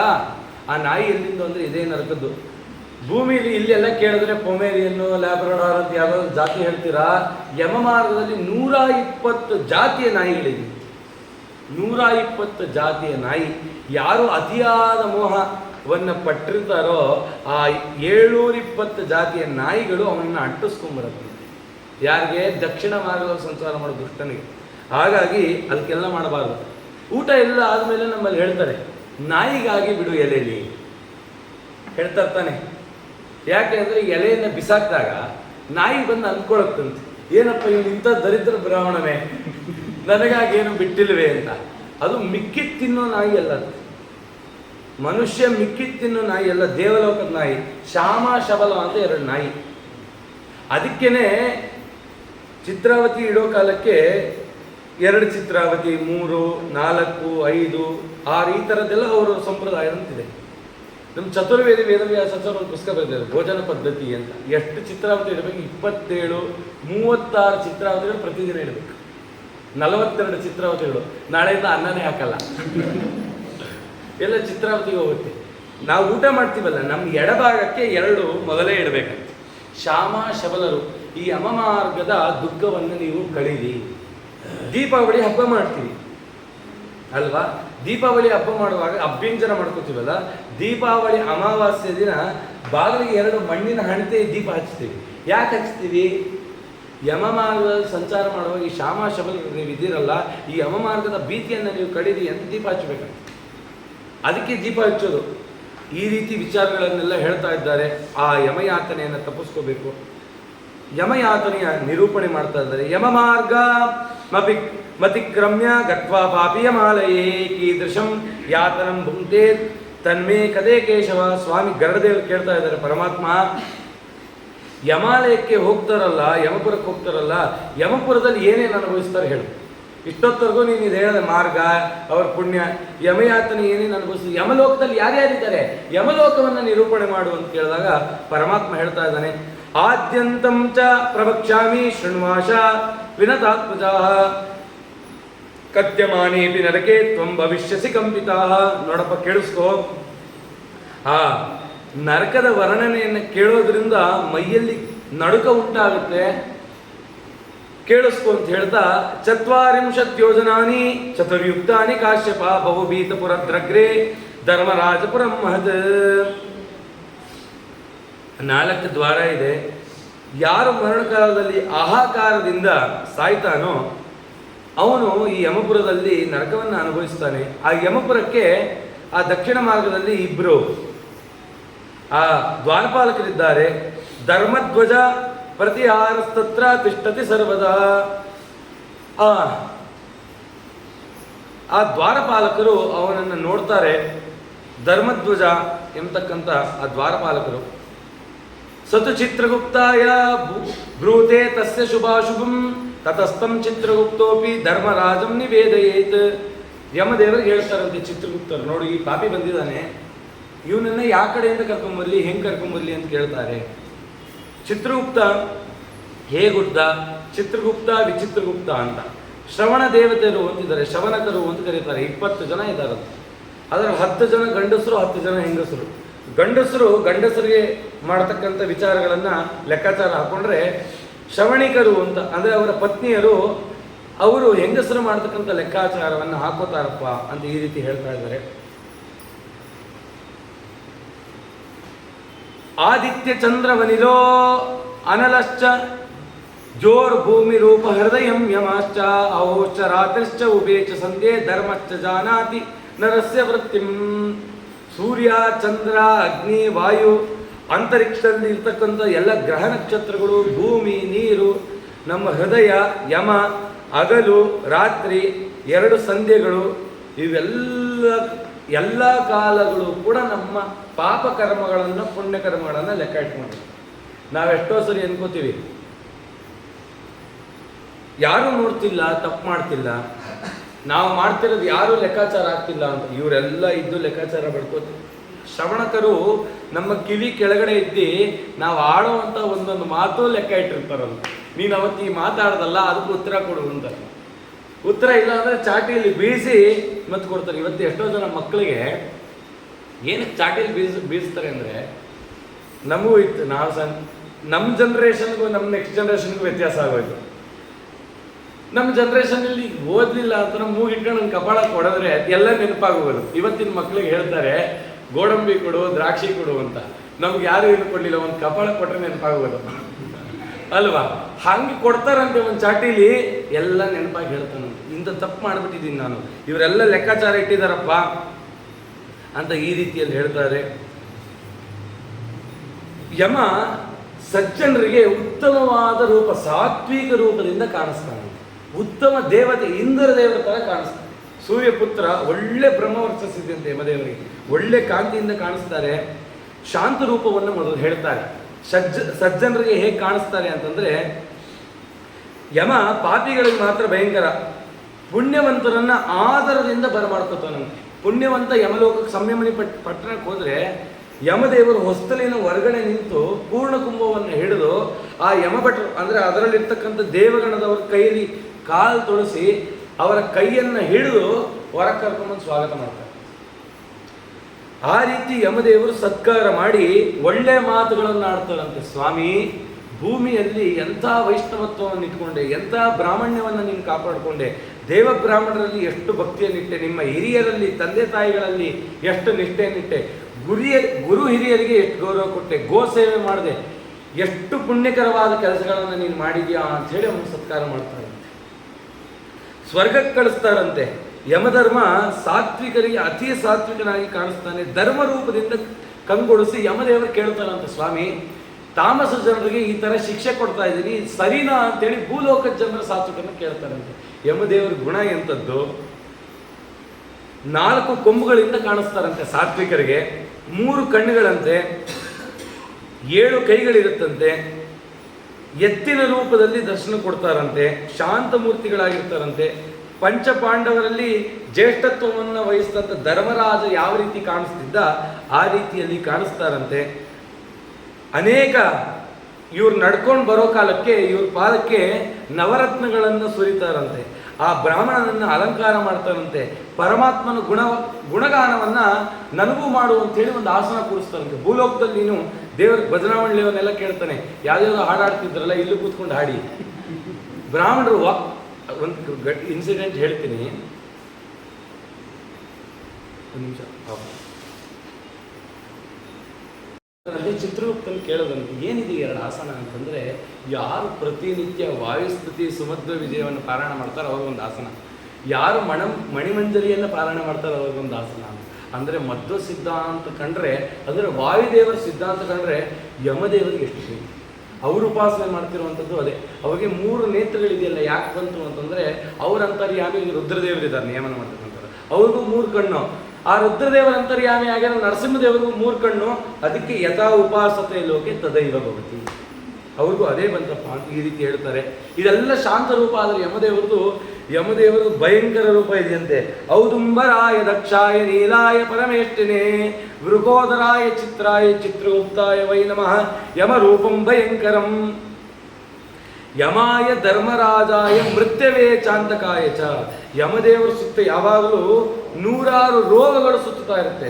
ಯಮದೇವರ ಸುತ್ತ ಮೃತ್ಯು ದೇವತೆಗಳು ಸುತ್ತುತ್ತಾ ಇರ್ತಾರೆ. ಯಮದೇವರು ಹೇಳ್ತಾರಂತೆ, ಈ ಮನೆಗೆ ಹೋಗು, ಈ ಮನೆಗೆ ಹೋಗು, ಕಾಲಪಾಶ ಹಾಕಿ ಅವನ್ನ ಎಳ್ಕೊಂಬ ಅಂತ. ಯಮದೇವರ ಸ್ವರೂಪ ಎಂಥದ್ದು ಅಂತ ಮಾರ್ಕಂಡೇಯ ಪುರಾಣದಲ್ಲಿ ಹೇಳ್ತಾ ಇದ್ದಾರೆ. ಯಮದೇವರು ಹೇಗಿದ್ದಾರೆ ದುಷ್ಟರಿಗೆ ಅಂತಂದರೆ, ಅತಿ ಕೆಂಪಾದ ಕಣ್ಣುಗಳಂತೆ, ಕೆಂಡಕ್ಕಿನ್ನ ಭೀಕರವಾಗಿದೆಯಂತೆ. ಕಾಡಿಗಿಚ್ಚಂತೆ ಇರತಕ್ಕಂಥ ಕಪ್ಪು ಬಣ್ಣದ ದೇಹ. ಅವರ ದೇಹ ನೋಡ್ತಿದ್ರೆ ದೇಹ ಬೆಂಕಿ ಹತ್ಕೊಂಡ್ಬಿಟ್ಟಿದೆಯೇನೋ ಅಂತ ಅನ್ಕೋಬೇಕು. ಮೃತ್ಯು ಸುತ್ತುತ್ತಾ ಇದೆ. ಅನೇಕ ವಿಧವಾದ ಆತಂಕಗಳು ಸುತ್ತುತ್ತಾ ಇದೆ. ಅದರ ಮಧ್ಯದಲ್ಲಿ ಇರ್ತಾರಂತೆ. ಕೋರೆ ಹಲ್ಲುಗಳು, ಅತಿ ಭಯಂಕರವಾದ ರೂಪ. ಅವರ ಕಣ್ಣುಬ್ಬು ನೋಡ್ತಿದ್ದಂಗೆ ಆ ಕಣ್ಣುಬ್ಬನ್ನು ಮೇಲ್ ಮಾಡಿದ್ರು ಅಂದರೆ ಯಮದೇವರು ಮಲಮೂತ್ರಗಳನ್ನು ಮಾಡ್ಕೊಂಡ್ಬಿಡ್ತಾರಂತೆ ಆ ಜೀವಿ. ಈ ರೀತಿ ಇದೆ. ವಿರೂಪ, ಭೀಷಣ, ವಕ್ರಗಳಾದ 100 ರೋಗಗಳು ಅವರನ್ನು ಸುತ್ತುತ್ತಾ ಇದೆ. ದಂಡಹಸ್ತನಾಗಿದ್ದಾನೆ, ಇನ್ನೊಂದು ಕೈಯಲ್ಲಿ ಪಾಶವನ್ನು ಹಿಡಿದಿದ್ದಾನೆ. ಆ ಯಮದೇವರ ಕೂದಲು ಊರ್ಧ್ವ ಮುಖವಾಗಿದೆಯಂತೆ. ನಮ್ಮ ಕೂದಲೆಲ್ಲ ಕೆಳಮುಖವಾಗಿದ್ದರೆ ಅವ್ರದ್ದು ಊರ್ಧ್ವ ಮುಖ, ಆಕಾಶ ನೋಡ್ತಿದೆಯಂತೆ, ನಿಮಿರ್ಕೊಂಡಿದೆಯಂತೆ. ದೊಡ್ಡದಾದ ಮೀಸೆ, ಊರ್ಧ್ವಕೇಶಂ ಮಹಾಶುಶ್ರಂ, 18 ಭುಜಗಳಿದೆಯಂತೆ. 18 ಭುಜಗಳಲ್ಲಿ ವಿವಿಧವಾಗಿರ್ತಕ್ಕಂಥ ಆಯುಧಗಳನ್ನು ಧಾರಣೆ ಮಾಡಿದ್ದಾರಂತೆ. ಕಾಡಿಗೆ ಎಷ್ಟು ಕಪ್ಪಾಗಿರ್ತಕ್ಕಂಥ ಕಣ್ಣು ಸುತ್ತ ಕಾಡಿಗೆ ಎಷ್ಟು ಕಪ್ಪು ಆಗಿರ್ತಕ್ಕಂಥ ಚರ್ಮ. ಪಾಪಿಗಳ ಮೇಲೆ ಕೋಪಗೊಂಡಿದ್ದಾರಂತೆ. ಅವರ ತುಟಿಯನ್ನು ನೋಡ್ತಿದ್ರೆ ಭಯ ಆಗತ್ತೆ. ಆಯುಧಗಳಿಂದ ಯುಕ್ತರಾಗಿದ್ದಾರೆ. ಭಯಂಕರವಾದ ದಂಡವನ್ನು ಹಿಡಿದಿದ್ದಾರೆ. ಆ ಮಹಿಷ ಅಂದರೆ ಕೋಣದ ಮೇಲೆ ಕೂತಿದ್ದಾರೆ. ಕೆಂಪು ಮಾಲೆಯನ್ನು ಧಾರಣೆ ಮಾಡಿದ್ದಾರೆ. ಕೆಂಪು ವಸ್ತ್ರವನ್ನು ಹಾಕೊಂಡಿದ್ದಾರೆ. ಪ್ರಳಯ ಕಾಲದಲ್ಲಿ ಕಪ್ಪು ಅಂದರೆ ಕೆಟ್ಟು ಮಳೆ ಬರ್ತಕ್ಕೆ ಕಪ್ಪು ಮೋಡ ನೋಡ್ತೀವಲ್ಲ, ಆ ರೀತಿ ಭಯಂಕರವಾಗಿರ್ತಕ್ಕಂಥ ಮೋಡದಂಥ ಶರೀರ. ಆ ಮೋಡಗಳಿದ್ದಾಗ ಗುಡುಗು ಸಿಡಿಲು ಬರುತ್ತಲ್ಲ, ಅಂಥ ಗುಡುಗು ಸಿಡಿಲಿನ ಶಬ್ದ ಯಮದೇವರಿಂದ ಹೊರಗೆ ಬರ್ತಾ ಇದೆ. ಸಮುದ್ರವನ್ನೇ ಕುಡಿತಕ್ಕಂಥ ದಾಹ, ಅಷ್ಟು ದಾಹದಿಂದ ಆ ಜೀವಿಯನ್ನು ನೋಡ್ತಾರಂತೆ. ನೋಡ್ತಿರುವಾಗಲೇ ಸುಸ್ತಾಗ್ಬಿಡ್ತಾನೆ ಅಂತ ಉಗ್ರವಾಗಿ, ಮಹಾಮಾರಿಯಾಗಿ, ಕಾಲರಾತ್ರಿಯಾಗಿ ಅವರು ಕಾಣಿಸ್ತಾರೆ. ಯಾರಿಗೆ? ದುಷ್ಟರಿಗೆ ಅಂತ ಈ ರೀತಿ ಹೇಳ್ತಾ ಇದ್ದಾರೆ. ಸರಿ ಆಯಿತು. ಇಷ್ಟೆಲ್ಲ ಇದ್ದು ಆ ಜೀವಿಯ ವಿಚಾರವನ್ನು ಮಾಡ್ತಾ ಅವನ್ನ ಎಲ್ಲ ವಿಚಾರ ಮಾಡ್ತಾರೆ. ನೀನೇನು ಎತ್ತ ಅಂಥೇಳಿ ಚಿತ್ರಗುಪ್ತನನ್ನು ಕೇಳ್ತಾರೆ. ಆ ಚಿತ್ರಗುಪ್ತ ಕೂಡ ಅತಿ ಭಯಂಕರವಾಗಿರ್ತಕ್ಕಂಥ ರೂಪದಿಂದ ಕಾಣಿಸ್ತಾನೆ. ಪಾಪಿಗಳಿಗೆ, ಸಾತ್ವಿಕರಿಗೆ ತುಂಬ ಸಾತ್ವಿಕನಂತೆ ಕಾಣ್ತಾನೆ ಅಂತ ಈ ರೀತಿ ಹೇಳ್ತಾರೆ. ಈ ಚಿತ್ರಗುಪ್ತ ಎಲ್ಲಪ್ಪ ಹುಟ್ಟಿದ್ದು ಅಂತಂದರೆ ಬ್ರಹ್ಮದೇವರ ಹೃದಯದಿಂದ ಹುಟ್ಟುತ್ತೆ. ಹುಟ್ಟಿದ ತಕ್ಷಣ ಬ್ರಹ್ಮದೇವನ ಕೇಳೋದು ಚಿತ್ರಗುಪ್ತ, ನನ್ನ ಕೆಲಸ ಏನು ಹೇಳೋದು. ಅವನ ಜೊತೆಗೆ ವಿಚಿತ್ರಗುಪ್ತನೂ ಹುಡ್ದ. ಹುಟ್ಟಿದ ತಕ್ಷಣ ಕೇಳೋದಂತ ನಾನು ಏನು ಕೆಲಸ ಮಾಡಿ. ಅದಕ್ಕೆ ಅವ್ರಿಗೊಂದು ಇಂಕ್ ಪಾಟು ಮತ್ತು ಇನ್ನೊಂದು ಪದಕ ಕೊಟ್ಟರು. ಜೀವಿಗಳ ಲೆಕ್ಕಾಚಾರವನ್ನು ಹುಟ್ಟಿದ ತಕ್ಷಣನೇ ಲೆಕ್ಕಾಚಾರ ಬರಲಿಕ್ಕೆ ಶುರು ಮಾಡೋದು. ಸರಿ ಆಯಿತು. ಮೃತ್ಯು ದೇವತೆಯನ್ನು ಸೃಷ್ಟಿ ಮಾಡೋದು ಬ್ರಹ್ಮದೇವರು. ಲಯನೂ ಆಗಬೇಕಲ್ಲ. ಮೃತ್ಯು ದೇವತೆಗಳೆಲ್ಲ ಕಡೆ ಹೋದ್ರಂತೆ, ಎಲ್ಲರೂ ಸಂಹಾರ ಮಾಡಬೇಕು ಅಂತಂದರೆ ಕೇಳ್ತಾ ಇದ್ರು, ಸ್ವಾಮಿ ಇದನ್ನು ಬ್ರಹ್ಮದೇವರೇ ನೀವು ಯಮದೇವರ ಹತ್ರ ಕಳಿಸಿದ್ರಿ. ಯಮದೇವರು ಹೇಳಿದ್ರು ಅವ್ರ ಮನೆಗೆ ಹೋಗು, ಇವ್ರ ಮನೆಗೆ ಹೋಗು ಅಂತ. ಎಲ್ಲರೂ ಹೋದರೆ ನಾನು ಬರಲ್ಲ ಅಂತ ದೇವ್ರ ಪೂಜೆ ಮಾಡ್ಕೊಂಡಿದ್ದಾರೆ. ತುಂಬ ಸಜ್ಜನರಿದ್ದಾರೆ. ಹಾಗಾಗಿ ಇವ್ರನ್ನ ಕರ್ಕೊಂಬಂದು ಆಯಿಸಿದೆ ಅಂತ ನಾನು ಕಳಿಸ್ತಾ ಇದ್ದಾರೆ. ನಾನು ಹುಟ್ಟಿದಕ್ಕೆ ಅರ್ಥನೇ ಇಲ್ಲ ಅಂದ್ಬಿಡ್ತಂತೆ ಮೃತ್ಯು ದೇವತೆ. ನಾನು ಏನು ಮಾಡ್ಬೇಕು, ನನಗೆ ಕೆಲಸನೇ ಇಲ್ಲ ಅಂತ ಬ್ರಹ್ಮದೇವರ ಹತ್ರ ಚೀರಾಡಿದಾಗ ಬ್ರಹ್ಮದೇವರು ಸೃಷ್ಟಿ ಮಾಡಿದ್ದೆ ರೋಗಗಳು. ಆ ರೋಗಗಳನ್ನೆಲ್ಲ ಮಾಡಿ ಯಮದೇವರು ಕೊಟ್ಟರು.